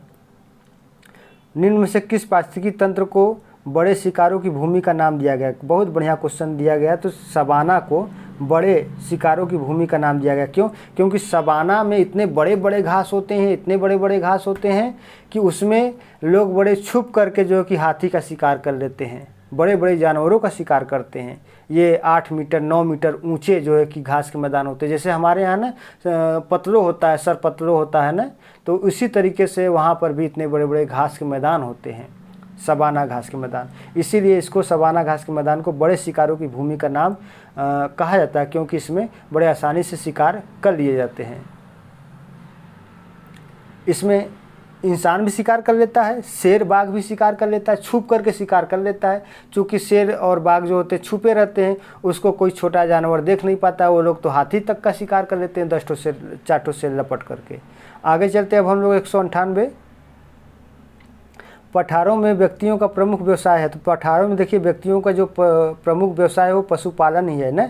ये अभी बीए वाले क्वेश्चन में बीए वाले परीक्षा में यह क्वेश्चन पूछा गया था। तो पठारों में व्यक्तियों का प्रमुख जो व्यवसाय होता है वो पशुपालन होता है। और उसके साथ साथ हाँ पशुपालन ही होता है, उसके साथ साथ खनन होता है। लेकिन देखा जाए तो खनन सर्वाधिक पठारों पर ही होता है। लेकिन खनन का जो कार्य होता है वो किसी एक विशेष व्यक्ति के माध्यम से किया जाने वाला कार्य होता है। जबकि पशुपालन जो होता है वो सभी व्यक्ति पशुपालन करते हैं। तो वहाँ का मुख्य जो प्रमुख कार्य होता है वो पशुपालन होता है। तो राइट ऑप्शन आपका पशुपालन ही रहेगा, खनन पर मत लगाइएगा आप लोग। निम्नलिखित में कौन सुमेलित नहीं है? तो ये सेल्वा और पराग्वे ही सुमेलित नहीं है। कंपोज ब्राज़ील में है, लानोस वेनेजुएला में, ग्रान चाको उत्तरी अर्जेंटीना में है। कनाडा के घास के मैदान की क्या विशेषता है? जनसंख्या अनुकूलतम जनसंख्या, जनसंख्या का अभाव, अधिक जनसंख्या, आबादी विहीन। तो ये जनसंख्या का कनाडा में क्या है? अभाव है। क्या है? अभाव है। घास के मैदान देखिए, प्रेरी उत्तरी अमेरिका में, स्टेपिज यूरोप में, पंपास अर्जेंटीना में, बेल्ट दक्षिणी अमेरिका में, पुस्टाज हंगरी में, डाउन्स ऑस्ट्रेलिया में है। 201 निम्न से कौन सा उष्णकटिबंधीय घास का मैदान है? तो इसमें देखिए जो बेल्ट है वो शीतोष्ण है, प्रेरी शीतोष्ण है, स्टेपी शीतोष्ण है, लानोस जो वेनेजुएला में है, ये आपका उष्णकटिबंधीय घास का मैदान है। राइट ऑप्शन नंबर 1 या ए हो जाएगा। 202 है, फल एवं सब्जियों की निर्यात हेतु खेती होती है। तो यहाँ पर ये आप इजराइल में चले जाएंगे तो यहाँ पे फल एवं सब्जियों की जो खेती होती है वो केवल निर्यात करने के लिए होता है। तो इजराइल में भी जो है कि आपका भूमध्य सागरीय जलवायु पाई जाती है। निम्नलिखित में से कौन घास के मैदान नहीं है? तो इसमें देखिए सेल्वा जो है ये वन है। क्या है सेल्वा? क्या है? ये एक वन होता है, न कि घास का मैदान होता है। बेल्ट किस प्रकार की घासों के अंतर्गत सम्मिलित है? तो बेल्ट आपका शीतोष्ण हो जाएगा। निम्न में से क्या जनजातीय अर्थव्यवस्था के साथ संबंधित है? तो इसमें जो है आपका स्थानांतरणशील कृषि जो होती है यही जनजातीय अर्थव्यवस्था के साथ संबंधित होता है। अब इसके बाद है घास का मैदान दिया है। तो ये तो कई बार हम लोगों को इतना कर लिए कि पूरा ये चटनी जैसा हो गया है ना। इसको इस पर एनर्जी लॉस करना ठीक नहीं है। अगला ये भी देखिए घास है, सब घास है, आप लोग पढ़ लीजिएगा। सवाना घास के मैदान कहाँ पाए जाते हैं? तो सवाना कहाँ पाया जाएगा? अफ्रीका वाले भाग में पाया जाएगा। ठीक है, इसको पढ़ लीजिए। बल्कि आपको पढ़ना तो ये पढ़िए, पंपास अर्जेंटीना में, कंपोस ऑस्ट्रेलिया में, प्रेरीज दक्षिण अमेरिका में, बेल्ट्स उत्तरी अमेरिका में, डाउन्स ब्राज़ील में, है ना। तो इसका कह रहा है कि कौन कूट से सही उत्तर चुनिए। तो ये आपका कूट चुनना है ना। ठीक है, तो यहाँ पर देखिए कूट दिया होगा, ये दिया होगा, यहाँ पर है ना ए। और यहाँ ऐसे पंपास कहाँ होगा? डाउन्स कहाँ होगा? देखिए डाउन सबसे नीचे होगा तो सबसे नीचे है ऑस्ट्रेलिया। ठीक है, वेल्स होगा अफ्रीका में, दक्षिण अफ्रीका में होगा, वेल्स हो जाएगा। ब्राज़ील में कंपोज आएगा। क्या आ जाएगा? ब्राज़ील में कंपोज। प्रेरी चला जाएगा कहाँ? उत्तरी अमेरिका में। कहाँ आएगा? उत्तरी अमेरिका में। पंपास बचा तो अर्जेंटीना में हो जाएगा। आइए अब आगे देखते हैं हम लोग। पंपास तथा स्टेपीज हैं। मध्य अक्षांशीय घास के मैदान, निम्न अक्षांशीय घास के मैदान, उच्च अक्षांशीय घास के मैदान, उष्णकटिबंधीय घास के मैदान। तो अब पंपास तथा स्टेपीज ये क्या है? मध्य अक्षांशीय घास के मैदान है। दक्षिण अमेरिका के समशीतोष्ण घास के क्षेत्र कहलाते हैं। तो ये प्रेरीज ही दक्षिण अमेरिका है ना। तो ये आपका पंपास होगा और उत्तरी अमेरिका में प्रेरी होगा। ठीक, अब इसके बाद यहाँ आइए। अब आया आपका स्थानांतरणशील कृषि। इसको अच्छे से आप लोग नोट करिए और तैयार करिए। देखिए लदांग इंडोनेशिया में स्थानांतरणशील कृषि को लदांग कहा जाता है। ब्राज़ील में स्थानांतरणशील कृषि को रोका कहा जाता है। म्यांमार में स्थानांतरणशील कृषि को तुंगिया कहा जाता है। फिलीपींस में किंगिन कहा जाता है। मैक्सिको में मिल्पा कहा जाता है। वेनेजुएला में कोनुको कहा जाता है। मेडागास्कर में टाबी कहा जाता है, कांगो एवं मध्य अफ्रीका में मसोले कहा जाता है, जावा में हुमा कहा जाता है, श्रीलंका में चिन्ना कहा जाता है, थाईलैंड में तमराई कहा जाता है, और भारत के उत्तरी पूर्वी राज्यों में इसे स्थानांतरशील कृषि को झूमिंग कृषि के नाम से जाना जाता है। आइए अब द्राक्ष कृषि क्या है, तो अंगूरों की खेती द्राक्ष कृषि कहलाती है। कहाँ स्थानांतरण कृषि को मिल्पा कहा जाता है, अभी मैंने बताया, मध्य अमेरिका मैक्सिको वाला क्षेत्र, तो मध्य अमेरिका हो जाएगा। ये पढ़ लीजिएगा यहाँ से, ये सब आप लोग पढ़िएगा अच्छे से। अगला क्वेश्चन है, रूस के ग्रामीण अधिवास सामूहिक फार्म को क्या कहते हैं, तो इसको कोलखोज या सोखोज कहा जाता है, ठीक है ना। अब आगे हम लोग बढ़ते हैं, विश्व में धान उत्पादन देशों के समूह में आरोही क्रम में क्या है। आरोही क्रम का मतलब आरोही मतलब बढ़ता, अवरोही मतलब घटता, यानी कि घटते क्रम में सबसे सर्वाधिक चीन होगा, फिर भारत होगा, है ना, इंडोनेशिया, संयुक्त राज्य अमेरिका, राइट ऑप्शन हो जाएगा। आइए, निम्न में से कौन सी विशेषता सघन कृषि के लिए सबसे उपयुक्त है, तो इसमें आपका अधिक उपज दर हो जाएगा। फजेंडा क्या है, तो फजेंडा कहवा का एक बगान होता है, तो काफ़ी उत्पादन से संबंधित है। ब्राज़ील में कहवा के बगान को फजेंडा कहते हैं। देखिए फजेंडा काफ़ी उत्पादन से संबंधित है। कहवा उत्पादन ब्राज़ील का विश्व में प्रथम स्थान है। यहाँ पर कहवा काफ़ी के बड़े बड़े बगान पाए जाते हैं, जिन्हें फजेंडा कहा जाता है। ब्राज़ील में काफ़ी कृषि मुख्यतः दक्षिण के साओ पालो, मिनास जेरास, पराना राज्य के उत्तरी भाग, रियो डी जेनेरियो, सेंटोस राज्य में होती है। साओ पोलो को विश्व की कहवा की मंडी और सेंटोस को कहवा बंदरगाह के नाम से जाना जाता है। तो ये पॉइंट बहुत ही मोस्ट इम्पॉर्टेंट है। फिर से देखिए एक बार मैं बता रहा हूँ कि साओ पोलो को विश्व की कहवा की मंडी तथा सेंटोस को कहवा बंदरगाह के नाम से जाना जाता है, और फेजेंडा ब्राज़ील में कहवा के बगान को फेजेंडा कहते हैं। देखिए इन तीनों में से एक क्वेश्चन पक्का पक्का पक्का आने वाला है, इसलिए आप लोग अच्छे से इसको पढ़ लीजिएगा। और हाँ, जो लोग वीडियो देख रहे हैं ना, वीडियो स्किप करके नहीं देखेंगे, अन्यथा कोई ना कोई क्वेश्चन छूट गया और वहीं पेपर में आ गया तो फिर माथा पकड़ेंगे आप लोग। आइए अगला क्वेश्चन है, दक्षिण पूर्वी एशिया में नारियल तेल का सबसे बड़ा उत्पादन निम्न में से कौन सा है। तो बस यही सी बात है, तो फिलीपींस हो जाएगा ना। निम्नलिखित में से किस फसल से तेल तथा रेशा दोनों ही पर्याप्त मात्रा में प्राप्त होता है। तो देखिए ये अलसी से होगा। विश्व में कपास की सर्वाधिक उत्पादन करने वाला देश कौन सा है, तो ये आप चले जाइए तो या इन चारों में देखा जाए तो भारत हो जाएगा ना। अमेरिका का कौन सा राज्य बसंतकालीन गेहूं उगाता है, तो अभी कुछ देर पहले हल किया गया था, उत्तरी डकोटा। ब्राज़ील कॉफ़ी के बगान क्या कहलाते हैं, आप लोग बताएंगे, फेजेंडा। उसके आगे निम्नलिखित में से किस एक देश में कृषि को लदांग कहा जाता है, तो आप तो जानते ही होंगे, मलेशिया में इसे लदांग कहते हैं, श्रीलंका में चिन्ना कहा जाता है, भारत में इसे झूमिंग कहा जाता है। डाउन शीतोष्णकटिबंधीय घास के मैदान कहाँ पाए जाते हैं, तो डाउन्स कहाँ पाए जाते हैं, ऑस्ट्रेलिया में। इसके बाद है, इसको यहाँ से आप लोग देखिए, प्रमुख घास के मैदान है। देखिए उष्णकटिबंधीय घास के मैदान इधर है, शीतोष्णकटिबंधीय घास के मैदान इधर। आपको बना बनाया मैटर मिल गया, इसको आप लोग स्क्रीनशॉट लीजिए या इसको आप लोग शॉर्ट नोट्स इसका तैयार करिए। एक गाँव नीवर खेती छोड़ दीजिए इसको।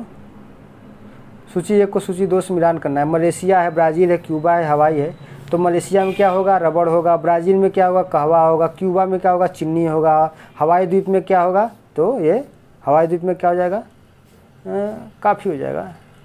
सॉरी, मलेशिया में देखिए रबड़ है, ब्राज़ील है काफ़ी, ब्राज़ील में काफ़ी, क्यूबा में चीनी, हवाई में अनानास हो जाएगा ना, यहाँ पे होगा कहीं दिया हुआ। चलिए, कृषि की कौन सी शाखा फलों सब्जियों और सजावटी पौधों की खेती से संबंधित है, तो ये आपका बागवानी हो जाएगा। क्या हो जाएगा, बी नंबर का बागवानी हो जाएगा, बी नंबर बागवानी हो जाएगा। इसके आगे है, मध्य चिली में किस प्रकार की कृषि की जाती है, तो मध्य चिली में किस प्रकार की कृषि की जाती है, तो यहाँ पर भूमध्य सागरीय प्रकार कृषि की जाती है।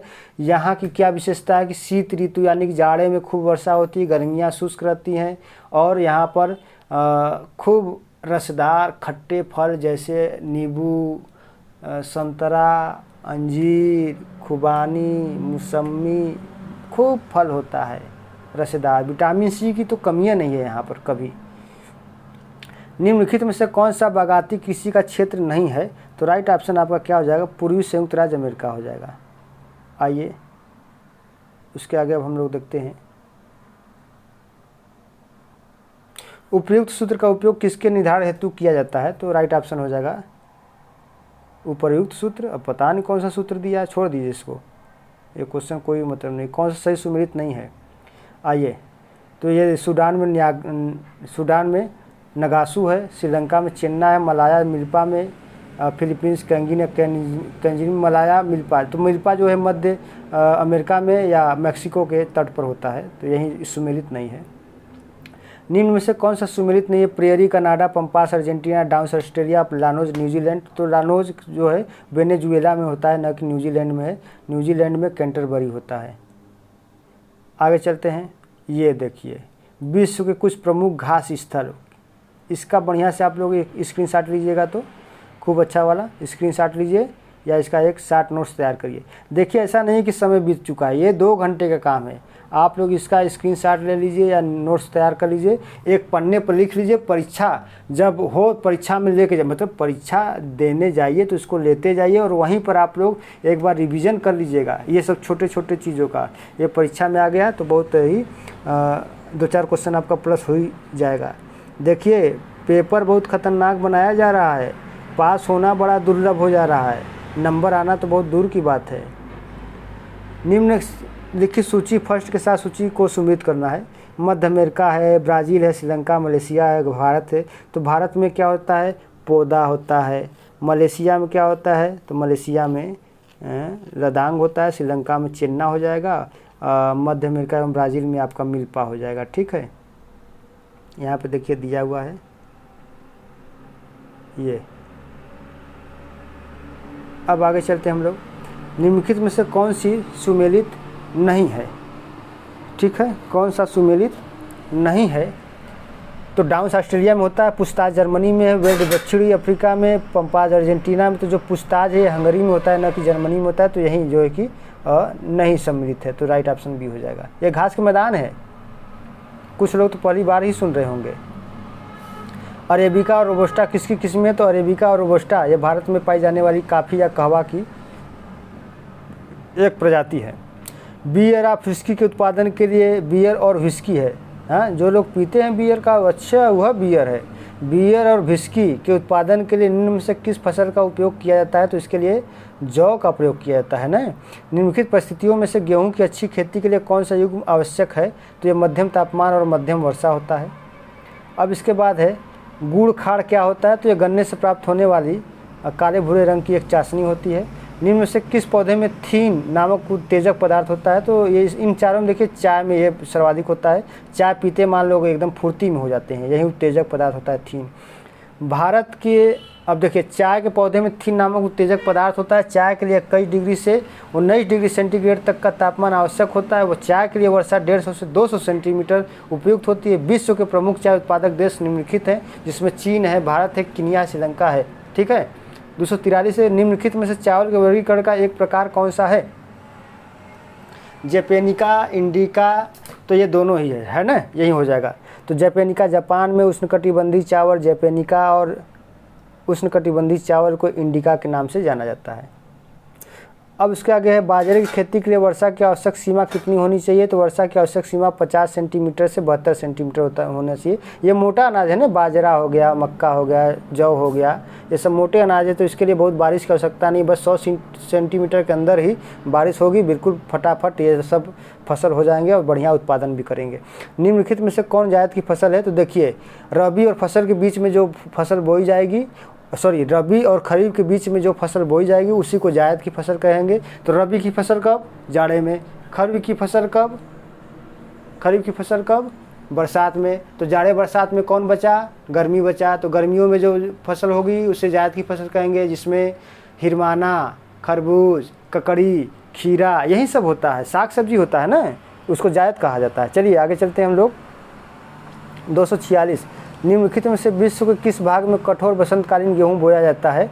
तो ये कनाडा और उत्तरी अमेरिका में कठोर बसंतकालीन गेहूं बोया जाता है। तो उत्तरी अमेरिका में, खासकर संयुक्त राज्य अमेरिका के उत्तरी डकोटा क्षेत्र में, है ना। आइए अब हम लोग चलते हैं किस क्वेश्चन पर। गन्ने के विकास के लिए उपयुक्त तापमान की सीमा कितनी होनी चाहिए? तो बहुत अधिक नहीं, 21 डिग्री से 27 डिग्री सेंटीग्रेड होना चाहिए। यहाँ पे दिया हुआ है व्याख्या। गन्ने के विकास के लिए उपयुक्त तापमान की सीमा 21 डिग्री से 27 डिग्री होनी चाहिए। गन्ना उष्ण एवं उपोष्ण जलवायु फसल है एवं इसकी कृषि 27 डिग्री उत्तरी एवं 30 डिग्री दक्षिणी अक्षांशों के बीच की जाती है। विश्व के प्रमुख गन्ना उत्पादक देश ब्राज़ील, भारत, चीन तथा पाकिस्तान है। मक्के की खेती के लिए उपयुक्त ग्रीष्मकालीन तापमान किस सीमा के बीच होना चाहिए? तो ये 18 डिग्री सेंटीग्रेड से 27 डिग्री सेंटीग्रेड के बीच होना चाहिए। भारत में मक्का कृषि मुख्य रूप से उत्तर प्रदेश, तमिलनाडु, कर्नाटक, महाराष्ट्र, आंध्र प्रदेश तथा बिहार में हो जाती है। मक्का का सर्वाधिक उत्पादन कर्नाटक में किया जाता है।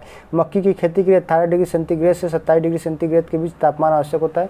मक्का के लिए वर्षा 30 से 75 सेंटीमीटर होनी चाहिए। 50 से 75 होगा। हाँ, निम्नलिखित में से किस देश में विस्तृत कृषि का विकास पाया जाता है? तो जापान में नहीं, है गहन होता है। Britain, Australia, Bharat. तो इसमें आपका जो ऑस्ट्रेलिया, यहाँ पे विस्तृत कृषि की जाती है। भूमध्य सागरीय क्षेत्र किसके लिए प्रसिद्ध है? तो भूमध्य सागरीय जो क्षेत्र है यह खट्टे फल नींबू की खेती के लिए प्रसिद्ध है। अभी कितना क्वेश्चन बाकी रह गया जरा देखा जाए। अरे अभी बहुत क्वेश्चन है हो, आइए देखा जाए। 300 क्वेश्चन को हल करा दिया जाएगा, 250 तक हो गया ना।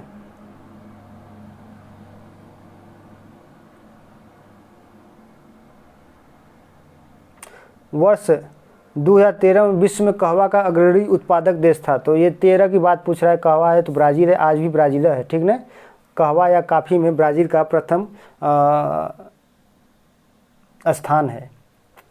अब उसके बाद निम्नलिखित देशों में से कौन सा अपने गेहूं उत्पादन का लगभग 2/3 निर्यात कर देता है? तो इसमें कनाडा निर्यात कर देता है, ठीक है।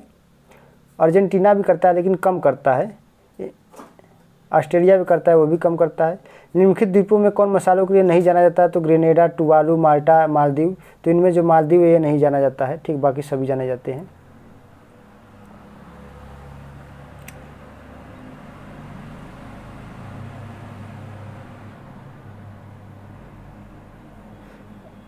अब यहाँ पे भिटलिसी कृषि प्रदेश दिया हुआ है, तो इसको आप लोग देख लीजिएगा। पुस्तक ज्योग्राफी ऑफ पीस निम्न से किसकी रचना है? तो ये जो स्पाइक मन की रचना है ना। चावल की फसल की खेती का उत्पादन करती है। चावल की फसल की खेती किसका उत्पादन करती है? यानी कि यह यहाँ से एक गैस निकलता है जिसको मीथेन गैस के नाम से जाना जाता है। तो ये CH4 हो जाएगा ना। मीथेन गैस का सूत्र होता है CH4।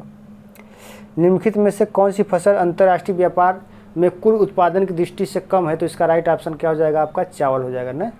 अब इसके बाद चलते हैं, निम्न में से किस देश के स्थानांतरित कृषि को तमराई के नाम से जाना जाता है? ठीक है, तमराई। तो कहाँ के लिए? तो थाईलैंड में इसके तमराई के नाम से जाना जाता है। यहाँ पे दिया हुआ है आपका कृषि और देश। निम्नलिखित में से कौन सी फसल सबसे अधिक देशों में उगाई जाती है? तो ये आपका यहाँ पर देखिए मक्का, बाजरा, चावल और गेहूँ। तो यहाँ पर देखिए जो फसल सबसे अधिक देशों में उगाई जाती है, तो इसे यहाँ पर देखिए मक्का दिया है, लेकिन मक्का तो होना नहीं चाहिए। हमारे ख्याल से जो है कि गेहूं होना चाहिए। गेहूं सर्वाधिक मात्रा में होता है, लेकिन देखा जाए क्या है। मक्का का जन्म स्थान मध्य अमेरिका है। मक्का के लिए आवश्यक तापमान 18 डिग्री सेंटीग्रेड से 27 डिग्री सेंटीग्रेड, वर्षा 50 से 125 सेंटीमीटर तक। विश्व के सभी उष्ण एवं उपोष्णकटिबंधित देशों में मक्के की खेती की जाती है। हाँ, तो ये हो जाएगा, बिल्कुल सही है मक्का। भारत की निम्नलिखित फसलों पर विचार कीजिए। चना, गेहूं, बाजरा। उपयुक्त में से कौन वर्षा से सिंचित फसलें हैं? तो वर्षा से सिंचित फसलें की बात कर रहा है, तो इसमें से जो बाजरा है ना, जो आपका बाजरा है यही वर्षा से सिंचित फसलें हैं। अल्फा क्या? यह एक प्रकार का घास होता है ना। अल्फा क्या होता है? एक प्रकार का घास होता है। अल्फा एक प्रकार का क्या है? घास है ना, घास है। अल्फा एक प्रकार घास है। विश्व में सर्वाधिक काफ़ी उत्पादन देश है, तो ये आपका ब्राज़ील हो जाएगा। वह स्थान जहाँ वर्षा 200 सेंटीमीटर होती, तापक्रम 25 सेंटीग्रेड रहता है और जिसकी भूमि ढलवा है, किसकी खेती के लिए उपयुक्त होगा? तो ये चाय, काफ़ी, कहवा। ये आपका काफ़ी या कहवा हो जाएगा। अब इसके बाद है, निम्नलिखित में से कौन सा देश विश्व में गेहूँ की सबसे अधिक पैदावार के लिए जाना जाता है? तो ये चीन जाना जाता है। कौन सा जाना जाता है? चीन। निम्नलिखित देशों में से किसमें सर्वाधिक कृषि योग्य भूमि है? ऑस्ट्रेलिया, चीन, ब्राज़ील, भारत। तो इसमें आपका भारत सबसे हो जाएगा। अब इसके बाद विश्व में चावल का बृहत्तम निर्यातक पूछ रहा है। तो निर्यातक पूछ रहा है, देखिए उत्पादन नहीं। उत्पादन में चीन है, जबकि निर्यातक में कौन सा हो जाएगा? यहाँ इन चारों में भारत है। विश्व में चीनी का सबसे बड़ा उत्पादक एवं आपूर्ति करता है, तो इसमें आपका ब्राज़ील हो जाएगा। इन चारों में चीनी का सबसे बड़ा उत्पादक एवं आपूर्ति करता 2010 के हिसाब से ब्राज़ील था, लेकिन अब वर्तमान में पूछ दिया जाएगा तो क्यूबा हो जाएगा। विश्व में गेहूं का सबसे बड़ा निर्यातक पूछा है यहाँ पर, तो संयुक्त राज्य अमेरिका है इन चारों में। ठीक है, ये 2009 का है तो छोड़ दीजिए। अब यहाँ पर ये 2008-9 का है। निम्नलिखित में से कौन स्थानांतरशील कृषि का प्रकार नहीं है? तो चेना, फेजेंडा, फैंग, मिल्पा, फैंग नहीं है ना, सॉरी फेजेंडा नहीं है, फेजेंडा तो ये कहवा का बगान है। चेन्ना कृषि मिलती है तो श्रीलंका में। निम्नलिखित में से कौन विश्व की रोटी की डलिया के नाम से जाना जाता है? तो ये कनाडा यूएस से, ठीक है। निम्न में से कौन चीनी का अग्रणी उत्पादक है? तो ये इसमें आपका भारत।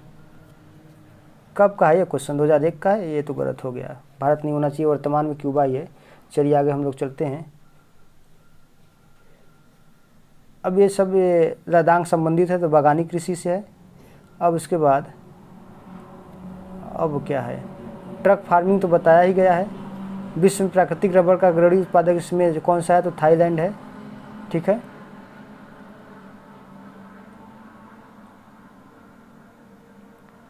जैतून हो गया। लगभग सब वही है जो हम लोगों ने हल कर लिया है। ये देखते हैं, संसार का सबसे बड़ा चाय निर्यातक देश है तो ये श्रीलंका है। इसमें दिया हुआ है 1996 के हिसाब से, है ना, इसमें श्रीलंका ही होगा। बागाती कृषि व्यापक है, इस समय नहीं, इन चारों में श्रीलंका होगा, ऐसा नहीं कि इस समय श्रीलंका होगा। बागाती कृषि व्यापक है तो कैलिफोर्निया में हो जाएगा। हवाई द्वीप प्रमुख उत्पादक है तो हवाई द्वीप ये गन्ने का उत्पादन करता है, वहीं पर क्यूबा हुआ भी है। कौन सा मक्का उत्पादक देशों का सर्वश्रेष्ठ? ये 1995 का सवाल छोड़ दीजिए। न्यूजीलैंड की राष्ट्रीय अर्थव्यवस्था निर्भर है, इसको देखिए। व्यापारिक खाद्यान्न कृषि विशेषता है कि किसकी? पम्पास के मैदान की हो जाएगी। यूक्रेन में मुख्य कृषि उत्पाद है तो यह गेहूं का है। न्यूजीलैंड की राष्ट्रीय अर्थव्यवस्था निर्भर करता है तो ये निर्यातोन्मुख कृषि पर। अब इसके बाद हम लोग चलते हैं, गहन निर्वाह कृषि प्रचलित है तो जो मानसूनी प्रदेश है जिसमें चीन हो जाएगा। चीनी निर्माण हेतु कच्ची सामग्री चुकंदर है तो यह एक जर्मनी में सर्वाधिक मात्रा में उगाई जाती है। रबर कहाँ होता है? मलेशिया में। कहवा, कोलंबिया के जैतून, कैलिफोर्निया गन्ना, मॉरिशस। गेहूं खेती निम्नलिखित में से किस मृदा से संबंधित है? तो ये आपका चरनोजम मृदा कहते हैं इसे। इसी को चरनोजम को ही काली मृदा या कपास की मृदा भी कहा जाता है। अफ्रीका में कोको का सबसे बड़ा उत्पादक देश कौन सा है? तो अफ्रीका में कोको का सबसे बड़ा उत्पादक देश इनमें से घाना है। टेरा रोसा मृदा से निम्न से कौन सी फसल संबंधित है? ठीक है, ये देखिए इम्पॉर्टेंट क्वेश्चन है, ये इम्पॉर्टेंट क्वेश्चन है, इसको आप लोग जरूर अच्छे से तैयार करिए। टेरा रोसा मृदा से निम्न में से कौन सी फसल संबंधित है? तो ये काफ़ी होता है टेरा रोसा मृदा में, ठीक है ना। ब्राज़ील में पाई जाती है, इसमें कैल्शियम की मात्रा अधिक होती है, इसमें कहवा का बागान लगाए जाते हैं। ऑस्ट्रेलिया में गेहूं के फार्म संकेंद्रित हैं तो ये आपका न्यू साउथ वेल्स में है, न्यू साउथ वेल्स में है। कपास का सबसे बड़ा निर्यातक देश पूछ रहा है यहाँ पर, इन चारों में बताना है तो इन चारों में आपका मिस्र हो जाएगा। गेहूं की उपज निम्न से किससे संबंधित है? तो ये आपका स्टेपी, यहाँ पर गेहूं स्टेपी मध्य एशिया में सर्वाधिक होता है, प्रेरी में होता है। जैतून की सर्वाधिक कृषि कहाँ की जाती है? तो ये आपका फ्रांस हो जाएगा। किस क्षेत्र में कपास कृषि एवं उत्पादन नहीं होता है? तो ये आपका मैसूर हो जाएगा। अब मेरा भी मन जो है कि अब थक चुका है। रेगुर मिट्टी काली मिट्टी को कहते हैं, यह कपास की कृषि के लिए उपयुक्त होती है, इसमें उपयुक्त सभी लक्षण पाए जाते हैं। चावल की कृषि की जाती है तो चावल कृषि कहाँ की जाएगी? तो जल पूरित निम्नवर्ती भागों में की जाएगी, तो इसका राइट आंसर हो जाएगा आपका ये चौथा। कहवा उत्पादन में अग्रणी देश कौन सा है? तो इन चारों में ब्राज़ील हो जाएगा। चुकंदर से चीनी निम्न में से कहाँ बनाई जाती है? तो ये आपका रूस में बनाया जाता है। निम्न में से चावल उत्पादक देश कौन से है? तो भारत, मिस्र, ईरान, चीन, भारत तथा इंडोनेशिया यही है। व्यापारिक पशुपालन के साथ साथ मक्का कृषि कहाँ की जाती है? तो व्यापारिक पशुपालन के साथ साथ मक्का कृषि संयुक्त राज्य अमेरिका में की जाती है। यहाँ पर मक्का बोया जाता है सुअरों को खिलाने के लिए और सुअर को खुद इंसान खा जाते हैं। निम्न में से किस फसल को जल भराव की आवश्यकता होती है? तो इन चारों में चावल ही हो जाएगा। ब्राज़ील में कहवा का अधिक उत्पादन होने के कारण निम्न में से कौन सा है? भूमध्य रेखीय स्थिति, असमान धरातल, टेरा रोसा मिट्टी, तकनीकी उन्नति तो इसमें टेरा रोसा मिट्टी हो जाएगा। उलांग किस्म की चाय का उत्पादन कहाँ किया जाता है? तो उलांग किस्म की चाय का उत्पादन किया जाता है ये ताइवान में। विश्व में खजूर का सबसे बड़ा उत्पादक देश पूछ लिया तो मिस्र है। निम्न देशों में कौन गेहूं का सबसे बड़ा निर्यातक है? तो ये अर्जेंटीना है। कितना मिनट हो गया? 1 घंटा 23 मिनट। चलिए 350 क्वेश्चन कर देता हूँ मैं। गेहूं के बीज बोने, अंकुरण तथा प्रारंभिक विकास काल में औसत तापमान कितना होना चाहिए? तो ये गेहूं का बात करें तो 10 डिग्री सेंटीग्रेड से 15 डिग्री सेंटीग्रेड। उष्णकटिबंधीय क्षेत्र के अंतर्गत पैदा किया जाने वाला चावल किस नाम से जाना जाता है? तो इसे इंडिका के नाम से जाना जाता है। और ये मेरे चैनल पर इसको मैंने एक बार पोस्ट भी किया था। ब्राज़ील में सघन कॉफ़ी बागान को क्या कहते हैं? तो फेजेंडा ही कहेंगे ना। भारत के किस क्षेत्र में गन्ना लगभग साल भर कारखानों को प्रदान किया जा सकता है? विश्व के किस क्षेत्र में गन्ना लगभग? तो ये आपका हवाई द्वीप होगा। निम्नांकित में से विश्व के किस क्षेत्र में चाय का उत्पादन नहीं होता है? तो इनमें से देखिए जो होगा सिक्चांग घाटी, Nilgiri, Kandy basin, Costa Rica, इन चारों में कौन सा हो सकता है? तो ये डी वाला कोस्टा रिका हो जाएगा। ठीक है, अब क्या बचा? मिल्पा जाना जाता है तो स्थानांतरशील कृषि है। अब क्या है, किन देशों के किसान अपनी कृषि गहनता के लिए प्रसिद्ध है? तो ये चीन और जापान, जो मानसूनी प्रदेशों के अंतर्गत चीन है, जापान है, भारत है, बांग्लादेश है, श्रीलंका है, थाईलैंड है, मलेशिया है। यहाँ पे सब जितने भी खेती या कृषि किए जाते हैं ना, यहाँ पर सभी कृषि या खेती जो होते हैं वो कह सकते हैं आप कि सघन प्रकार की कृषि की जाती है, मानसूनी प्रदेश है ना। अब नेक्स्ट क्वेश्चन हम लोग देखते हैं कौन सा है? विश्व में सर्वाधिक गन्ना उत्पादक तो हो गया। निम्नलिखित में से कौन गहन कृषि से संबंधित नहीं है? तो चीन में गेहूं खेती गहन है, भारत में चावल खेती ये भी क्या है? गहन है। कनाडा में गेहूं की खेती गहन नहीं होती है, विस्तृत खेती होती है। ये व्यापार की दृष्टि से वहाँ पे गेहूं की खेती की जाती है। गहन का मतलब क्या? कि कम भूमि हो और अधिक जो है कि पैदावार हो, इसी को गहन कृषि कहा जाएगा। ठीक ना, ये बात समझ लेना। हो सकता है पूछ दे कि गहन कृषि क्या होता है, तो कम खेत में अधिक से अधिक पैदा कर लेना, यही गहन कृषि का सबसे बड़ा प्रमुख लक्षण है। और गहन कृषि कहाँ होता है? तो ये गहन कृषि ऐसे क्षेत्रों में होगा जहाँ पर जनसंख्या अधिक है, जनसंख्या का दबाव है, लेकिन वहाँ पे कृषि योग्य भूमि कम है। जैसे जापान है, चीन है, भारत है, बांग्लादेश है ना। यहाँ पे क्या है कि यहाँ पे कृषि योग्य भूमि कम है लेकिन जनसंख्या बहुत अधिक है। अब इसके बाद चलते हैं हम लोग। टेरा रोसा मिट्टी पाई जाती है, लदान कृषि प्रचलित है, ये सब हो ही गया है। रबड़, रोज, ऊट, ताड़ एवं महोगनी वृक्ष निम्न से किस एक से संबंधित है? तो ये आप जानते ही होंगे कि ये सदाबहार वनों के अंतर्गत आते हैं। चितमीन है, तो चितमीन क्या है? जाम्बिया में स्थानांतरशील की एक कृषि होती है चितमीन, जाम्बिया में। ठीक है ना, तो यहाँ पे दिया हुआ है, देखिए यहाँ पर आपका दिया हुआ है, इसको आप लोग अच्छे से पढ़ लीजिएगा। अब आगे चलते हैं। निम्न में से कृषि उत्पादकता मापन की विधि कौन सी नहीं है? तो मूल्य के संदर्भ में उत्पादन, प्रति इकाई क्षेत्र उत्पादन, क्रमबद्ध गुणांक पद्धति, आगत निर्गत अनुपात। तो इसका जो राइट आंसर हो जाएगा आपका मूल्य के संदर्भ में उत्पादन। अब तो लग रहा है 400 क्वेश्चन हो ही जाएगा। सामूहिक कृषि को अवधारणा का प्रादुर्भाव हुआ था? तो ये आपका बोल्शेविक क्रांति के बाद हुआ था, रूस में हुआ था। अब विश्व में बागाती कृषि का मुख्य क्षेत्र निम्न में से कहाँ स्थित है? बागाती कृषि करा तो भूमध्य सागरीय प्रदेश, शुष्क क्षेत्र, शीतोष्ण प्रदेश, उष्ण प्रदेश। तो उष्ण प्रदेश में बागाती कृषि की जाती है। इसमें चाय होता है, कहवा होता है, उसके अलावा कह सकते हैं कि चाय, कहवा मुख्य, तंबाकू भी हो गया, गन्ना भी हो गया, ये सभी बागाती कृषि के अंतर्गत आते हैं।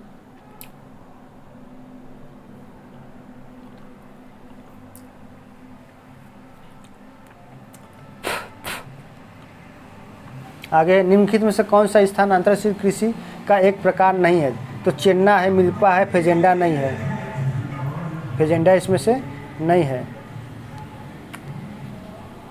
सब वहीं कुछ दिया है। विश्व में गेहूं के बृहत्तम उत्पादक एवं निर्यातक देश क्रमशः है, तो छोड़ दीजिए इसको। और देखते हैं क्या क्या है इसमें। ऊर्जा एवं खनिज संसाधन, इसको देख लेते हैं। ठीक है ना, ऊर्जा देखिए, बिग इंच पाइपलाइन द्वारा निम्नलिखित में से किस पदार्थ का परिवहन किया जाता है? तो पेट्रोलियम किया जाता है। बिग इंच पाइपलाइन ये है कहाँ? तो बिग इंच पाइपलाइन ये आपका है संयुक्त राज्य अमेरिका में है। बिग इंच पाइपलाइन से पेट्रोलियम का परिवहन किया जाता है। यह पाइपलाइन यूएसए में यानी कि संयुक्त राज्य अमेरिका में है। मैक्सिको की खाड़ी के तटीय कुओं से खनिज तेल को उत्तरी पूर्वी भागों तक पहुँचाने के लिए यह पाइप बिछाई गई है। पायरॉक्सिन खनिज में निम्न में से कौन सा एक नहीं पाया जाता है? तो ये पोटेशियम नहीं पाया जाता है, बाकी सब पाया जाता है। हाँ, इसको थोड़ा सा कर लेते हैं। किरकुक जो विश्व का सर्वाधिक महत्वपूर्ण तेल क्षेत्र है वो है, तो किरकुक कहाँ है? तो किरकुक इराक में है। किरकुक इराक में है। पेट्रोलियम टर्शियरी युग की जलज अवसादी शैलों की चट्टानी तेल है जो हाइड्रोकार्बन यौगिक का मिश्रण होता है। इसमें पेट्रोल, डीजल, ईथर तथा मोम आदि प्राप्त होते हैं। विश्व में सर्वाधिक तेल उत्तोलन के क्षेत्र इस प्रकार है। इराक में किरकुक है, मोसुल है, रुमालिया है, बसरा है। कुवैत में बरगान है, रुदतन है। सऊदी अरब में अबकीक है, कातिफ है, घावर है, दम्माम है, अबुसफज है। ईरान में गच है, सरन है, मरून है, अदगजारी लाली है। CIS में बाकू है, ग्रोजनी है। ये पूछा जाता है, बहुत फेमस क्वेश्चन है ये। ग्रोजनी पूछा जाता है, ग्रोजनी किसका अयस्क है, तो ये ग्रोजनी पूछ लिया जाता है। तो ये पेट्रोलियम से संबंधित होता है। बिग इंच पेट्रोलियम पाइपलाइन किस देश के संचालित होती है, तो ये देखिए USA है, अभी इसको हल किया गया था। ग्रोजनी तेल क्षेत्र कहाँ है, तो ये रूस में है। मीना अल अच्छा सुमेलित नहीं है ना, तो आइए देख लेते हैं। तो ग्रोजनी कहाँ है, ये रूस में है। ग्रोजनी कहाँ है, रूस में है। मीना अल हमदी कुवैत में है। अल घावर सऊदी अरब में, अहवा ईरान में है। विश्व के 2 शीर्ष अग्रणी टीन उत्पादक देश बताने, तो चीन और इंडोनेशिया है। निम्न में से कौन से, अच्छा यहाँ की व्याख्या पढ़ दिया जाए। टीन की प्राप्ति कैसी टेराइट अयस्क से होती है। इसकी कोमलता और जंग रहित स्वभाव के कारण इसका उपयोग मिश्र धातुओं के निर्माण, टीन की चादरों बनाने एवं सोल्डरिंग उद्योग में किया जाता है। शीर्ष टीन उत्पादक देश निम्न है। चीन है, इंडोनेशिया है, म्यांमार है, पेरू है। निम्नलिखित में से कौन से तेल क्षेत्र इराक में स्थित नहीं है, तो इन चारों में इनमें इराक में देखिए किरकुक है, ठीक है, और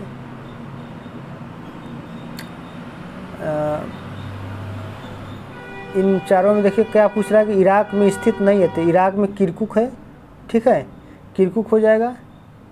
और कौन सा हो जाएगा, तो इनमें नहीं है, तो देखिए मारून नहीं है और घावर नहीं है और जुबैर है। 1 3 है, 2 4 नहीं है, तो 2 4 होगा जाएगा। एंथ्रेसाइट है, तो एंथ्रेसाइट एक कोयला है। तो कोयले के कुल 4 प्रकार होते हैं और एंथ्रेसाइट सबसे उच्च कोटि कोयला होता है। इसमें कार्बन की मात्रा लगभग 95% तक होती है। ये जलते समय धुआं नहीं देती, इसमें से आँच बहुत अधिक आता है ना। तो ये उच्च कोटि का कोयला होता है। उसके बाद बिटुमिनस होता है, फिर उसके बाद जो है कि लिग्नाइट होता है, फिर उसके बाद पीट होता है। पूरे विश्व में सर्वाधिक मात्रा में बिटुमिनस प्रकार की कोयला पाई जाती है, इसको नोट कर लीजिएगा। आगे चलते हैं। एंथ्रेसाइट देखिए यहाँ पे दिया हुआ है, सब कुछ दिया हुआ है, इसको अच्छे से पढ़ लीजिएगा। जो मैंने बताया वही चीज़ है, अच्छे से बिल्कुल पढ़िएगा, ठीक। मैंगनीज उत्पादक देशों का सही आरोही क्रम बताना है, छोड़ दीजिए इसको। कालगुली विख्यात है, तो ये सोने की खान है। कहाँ के लिए है ये? कालगुली और कुलगाडी ये ऑस्ट्रेलिया की सुप्रसिद्ध सोने की खानें हैं, ठीक ना। ऑस्ट्रेलिया में कालगुली और कुलगाडी, यहाँ पे देखिए लिखा हुआ है। सोने की प्रमुख खानें ऑस्ट्रेलिया में कालगुली व कुलगाडी। अब इसके बाद विश्व में ऊर्जा संकट का समाधान क्या है, तो विश्व में ऊर्जा संकट का समाधान एक वैकल्पिक ऊर्जा के रूप में है। निम्नलिखित में से किस एक को संपन्नता का झरना स्रोत कहते हैं, तो इसमें आपका जो खनिज तेल क्षेत्र है इसी को संपन्नता का एक झरना स्रोत कहते हैं। उपलब्धता के आधार पर निम्न में से कौन सा संसाधनों का वर्गीकरण सही है, तो उपलब्धता के आधार पर पूछ रहा है। तो ये देखिए बहुत अच्छा क्वेश्चन है, अब इसको हल किया जाएगा। कुजबास क्षेत्र किसके लिए जाना जाता है, तो कुजबास कोयला के लिए। क से कुजबास, क से कोयला, क से कजाकिस्तान। क से कुजबास, क से कोयला, क से कजाकिस्तान, यानी कि कजाकिस्तान में कुजबास कोयला क्षेत्र है। अब उपलब्धता के आधार पर निम्न से कौन सा संसाधनों का वर्गीकरण सही है, तो यहाँ पर सर्वसुलभ, समान सुलभ, दुर्लभ, अप्रयुक्त, संभाव्य, गुप्त, शाश्वत, संवर्धनीय, अप्रयोजनीय, संभाव्य, दुर्लभ। तो उपलब्धता के आधार पर सर्वसुलभ होता है, सामान्य सुलभ होता है, दुर्लभ होता है। तो यही पहला ही क्वेश्चन और इसका ऑप्शन बिल्कुल सही हो जाएगा। यहाँ पे देखिए पहला ऑप्शन आपका सही दिया हुआ, आंसर ए। उपलब्धता के आधार पर संसाधनों का वर्गीकरण सर्वसुलभ, सामान्य सुलभ एवं दुर्लभ होता है ना। जिम्मरमैन ने उपलब्धता तथा वितरण को आधार मानते हुए संसाधनों को 4 भागों में विभाजित किया। सर्वसुलभ जैसे ऑक्सीजन, सामान्य सुलभ जैसे कृषि योग्य भूमि, मिट्टी, विरल संसाधन जैसे सोना, चांदी, टीन तथा एकल जैसे क्रायोलाइट। जिम्मरमैन एवं मिचेल ने लिखा, मनुष्य का ज्ञान ही संसाधन है। जिम्मरमैन के अनुसार संसाधन उतना ही गत्यात्मक है जितनी मानव सभ्यता है। कौन सा देश यूरेनियम का प्रमुख उत्पादक है, तो इन चारों में देखा जाए तो जो आपका कनाडा है ये यूरेनियम का उत्पादक है, लेकिन कजाकिस्तान भी यूरेनियम का अच्छा खासा उत्पादन कर लेता है। सॉरी, हाँ ठीक है। निम्न में से कौन एक लौह अयस्क का प्रकार नहीं है? तो मैग्नेटाइट है, हेमेटाइट है, लिग्नाइट कोयला है, सिडेराइट क्या है? लोहा है। सी नहीं है। हीरे का मौलिक रूप क्या होता है? हीरे का मौलिक रूप ही कोयला होता है, कोयले से हीरा बनता है। निम्न में से नव्यकरणीय संसाधन कौन सा है? तो वन इसमें नव्यकरणीय हो जाएगा। निम्नांकित में से कौन सा जैविक संसाधन है? तो देखिए ये सवाल अभी जो BA 4th सेमेस्टर का आर्थिक भूगोल का पेपर हुआ था, ये क्वेश्चन पूछा गया था। ये क्वेश्चन मध्य प्रदेश का असिस्टेंट प्रोफेसर 2018 में पूछा गया था। निम्नांकित में से कौन सा जैविक संसाधन है? तो लोहा, तांबा, कोयला, ब्रक। तो कोयला एक जैविक संसाधन है, वनस्पतियों से निर्मित होता है ना। यूरेनियम के पहले 3 उत्पादक हैं, कनाडा, ऑस्ट्रेलिया, कजाकिस्तान। ठीक है, यहाँ पे कनाडा, ऑस्ट्रेलिया और कजाकिस्तान है। सबसे उत्तम प्रकार का कोयला कौन सा है? तो एंथ्रेसाइट सबसे उत्तम प्रकार का कोयला होता है, मैंने बताया था। निम्न में से कौन सा एक सागरी संसाधन नहीं है? तो पेट्रोलियम सागरी है, मोनाजाइट सागरी है, प्राकृतिक गैस है, अभ्रक नहीं है। अभ्रक कैसा है? ये स्थलीय संसाधन है। अब आगे चलते हैं। निम्न में से कौन सा देश कोयले का प्रमुख उत्पादक है? तो चीन हो जाएगा ना, चीन हो जाएगा। उपयोगिता पर आधारित संसाधनों की कौन सी श्रेणी नहीं है? तो उपयोगिता पर ये सर्वसुलभ संसाधन नहीं है, बल्कि अप्रयुक्त संसाधन, अप्रयोजनीय और शक या संभावित संसाधन ये उपयोगिता के आधार पर है। और ये जो आपका सर्वसुलभ है ये आपका उपलब्धता के आधार पर है। ठीक है ना, किसके आधार पर है? उपलब्धता के आधार पर है। आइए अब आगे हम लोग देखते हैं कौन सा खनिज सामरिक खनिज माने जाते हैं? कोयला और पेट्रोलियम, यूरेनियम और थोरियम, लौह अयस्क और तांबा, सीसा और जस्ता। तो कौन सा खनिज सामरिक यानी कि मिलता जुलता जुड़वा कहते हैं? तो सीसा जहाँ पे दिया होगा, जस्ता और सीसा है ना, ये सामरिक या जुड़वा खनिज कहलाते हैं।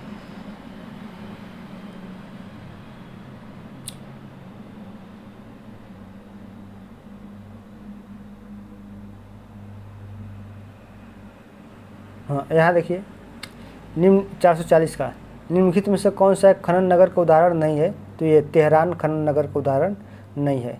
डोनबास नामक कोयला बेसिन प्रदेश स्थित है काला सागर और अजोज सागर के उत्तर में, बिल्कुल यही सही है। अब इसके बाद निम्नलिखित देशों में किसमें बिजली का मुख्य स्रोत जल शक्ति है? तो इसमें जो नॉर्वे है, बिजली का स्रोत मुख्य रूप से जल शक्ति है। अब इसके बाद हम लोग चलते हैं अगले क्वेश्चन पर, देखा जाए कौन सा अच्छा क्वेश्चन है। जो पहली बार पेट्रोलियम की खोज USA में किस शहर में कब किया गया था? पहली बार पेट्रोलियम खोज USA में किस वर्ष हुआ था? तो ये 1859 ईस्वी में हुआ था। तो 1859 दिया नहीं है, तो 1859 के सर्वाधिक नज़दीक आपका 1864 होता है। हालांकि आयोग ने इसको गलत कह दिया। निम्न में से किस कोयले का उपयोग मुख्य रूप से लौह अयस्क को पिघलाने के लिए किया जाता है? तो बिटुमिनस का, यहाँ पे बिटुमिनस का होता है। आगे है निम्नलिखित में से कौन सा देश यूरेनियम का सबसे बड़ा उत्पादक है? तो इन चारों में आपका कजाकिस्तान, देखिए 2016 में कजाकिस्तान है। निम्न देशों में से कौन सा पेट्रोलियम के भंडारण में समृद्ध नहीं है? तो ये जो आपका अल्जीरिया है, मिस्र है, लीबिया, लेकिन मोरक्को नहीं है। विश्व ऊर्जा परिषद के अनुसार 2016 के दौरान छोड़ दीजिए ये 16 का है, तो विश्व में सबसे बड़ा कोयला उत्पादक देश है, तो इनमें चीन हो जाएगा, आज भी है। दक्षिण अमेरिका में लौह अयस्क का सबसे बड़ा उत्पादक कौन सा है? तो ये आपका राइट आंसर हो जाएगा, आपका ब्राज़ील हो जाएगा। मैग्नीटोगास्क लोहा एवं इस्पात कारखाना कहाँ है? तो मैग्नीटोगास्क ये रूस में है। विश्व में सबसे बड़े कोयले के भंडार किस देश में है? तो विश्व में सबसे बड़े कोयले के जो भंडार है वो USA में है। निम्नलिखित में से कौन सा एक उत्तम गुणवत्ता का कोयला है? तो ये इसमें इन चारों में एंथ्रेसाइट है। विश्व में तांबे का बृहत्तम उत्पादक पूछा जा रहा है, तो इसमें आपका हो जाएगा चिली हो जाएगा। चिली का चिक्वी कमाता तांबे की सुप्रसिद्ध खान है। निम्न में कौन सा देश में विश्व में भूतापीय ऊर्जा का सबसे बड़ा उत्पादक है? तो इसमें आपका संयुक्त राज्य अमेरिका हो जाएगा। क्रिबोई राग का प्रसिद्ध लौह अयस्क क्षेत्र है, तो ये क्रिबोई राग यूक्रेन में है। ठीक ना, क्रिबोई और यूक्रेन, क से क्रिबोई, यूक्रेन में भी क है, तो हो जाएगा। निम्न में से कौन लोहे के एक अयस्क हैं? तो इसमें से जो आपका लिमोनाइट है ना, ये लोहे का एक अयस्क होता है। लोहा 4 प्रकार के, मैग्नेटाइट, हेमेटाइट, लिमोनाइट।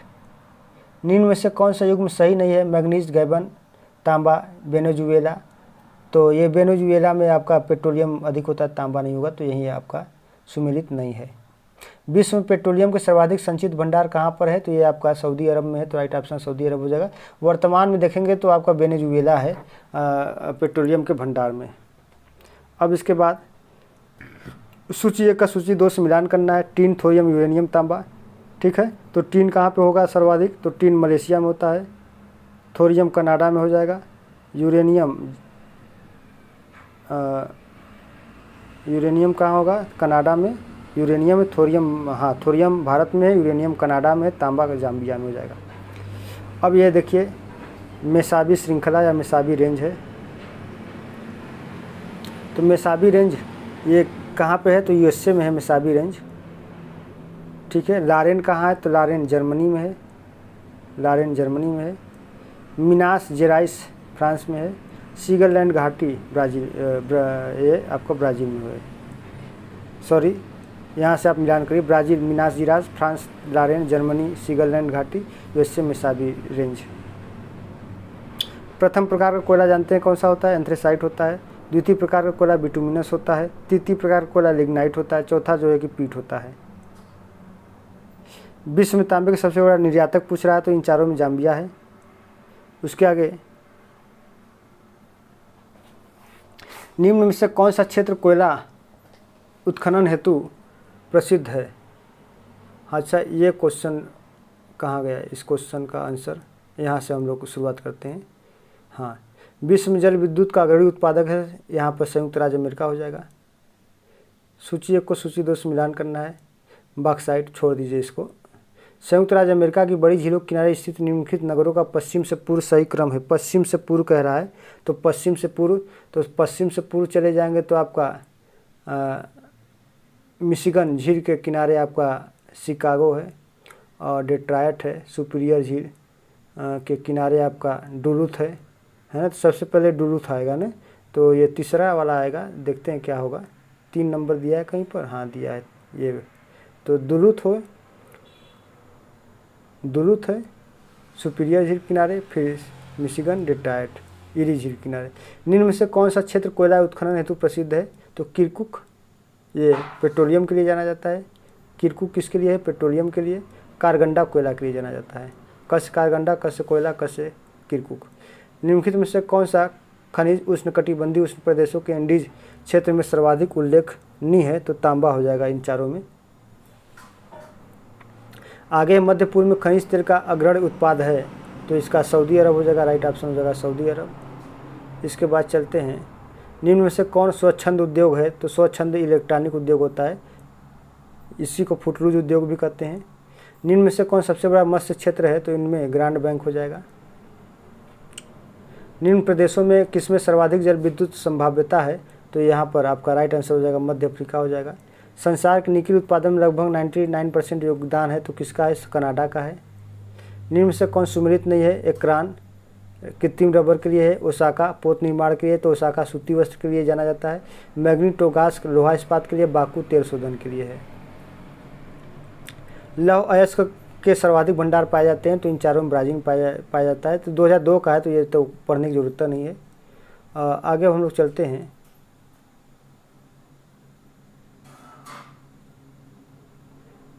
मैग्नीज का सबसे बड़ा उत्पादक देश, अफ्रीका में सबसे बड़ा तांबा उत्पादक देश 505।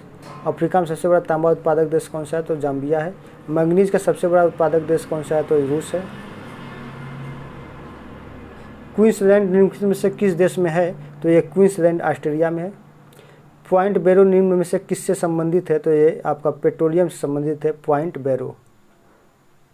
विश्व का सबसे बड़ा लौह अयस्क उत्पादक देश कौन सा है? तो इन चारों में सोवियत संघ हो जाएगा। इन चारों में सोवियत संघ हो जाएगा।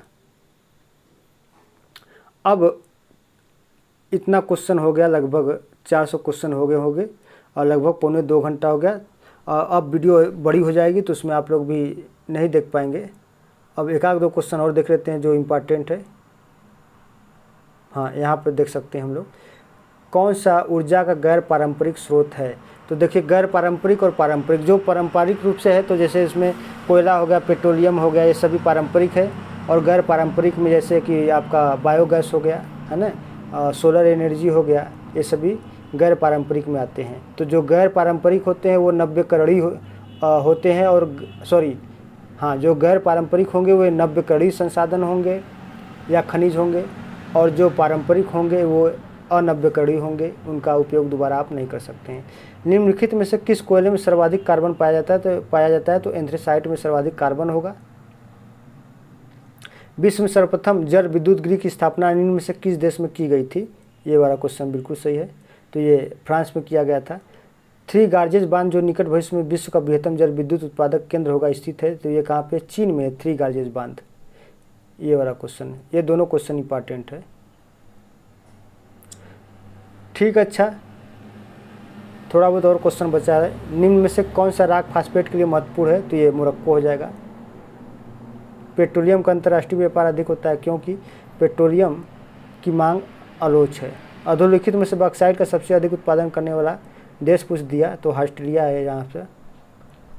ठीक, अच्छा आज के सेशन में हम लोगों ने आर्थिक भूगोल और संसाधन भूगोल से संबंधित लगभग एग्जैक्ट कहा जाए तो 350 से लेकर के 400 क्वेश्चन को हम लोगों ने हल कर लिया। इसको आप लोग अच्छे से पढ़ जाइए, नोट्स भी बना लीजिएगा। 2 घंटे लगेंगे, पढ़ते जाइए, कापी कलम लिए रहिए, नोट्स बनाते रहिए और इसको पूरा 2-3 घंटे तक रट लीजिए। अगली परीक्षा में ज़रूर आपको काम देगा। तो आज के सेशन दोस्तों बस इतना ही। और हाँ, बहुत ही जल्द रिमोट सेंसिंग और जीआईएस से संबंधित कुछ MCQ को भी मैं हल करवा दूँगा। तब तक आप लोग अपनी परीक्षा की तैयारी करिए, अच्छे से पढ़िए और जाकर के परीक्षा दीजिए। आप सभी लोगों को जो है कि बेस्ट ऑफ लक। और जो लोग चैनल पर नए आए हैं वो लोग चैनल को सब्सक्राइब करें और बेल आइकन को दबाएं, वीडियो को लाइक करें और शेयर करें। बहुत बहुत धन्यवाद। Good night.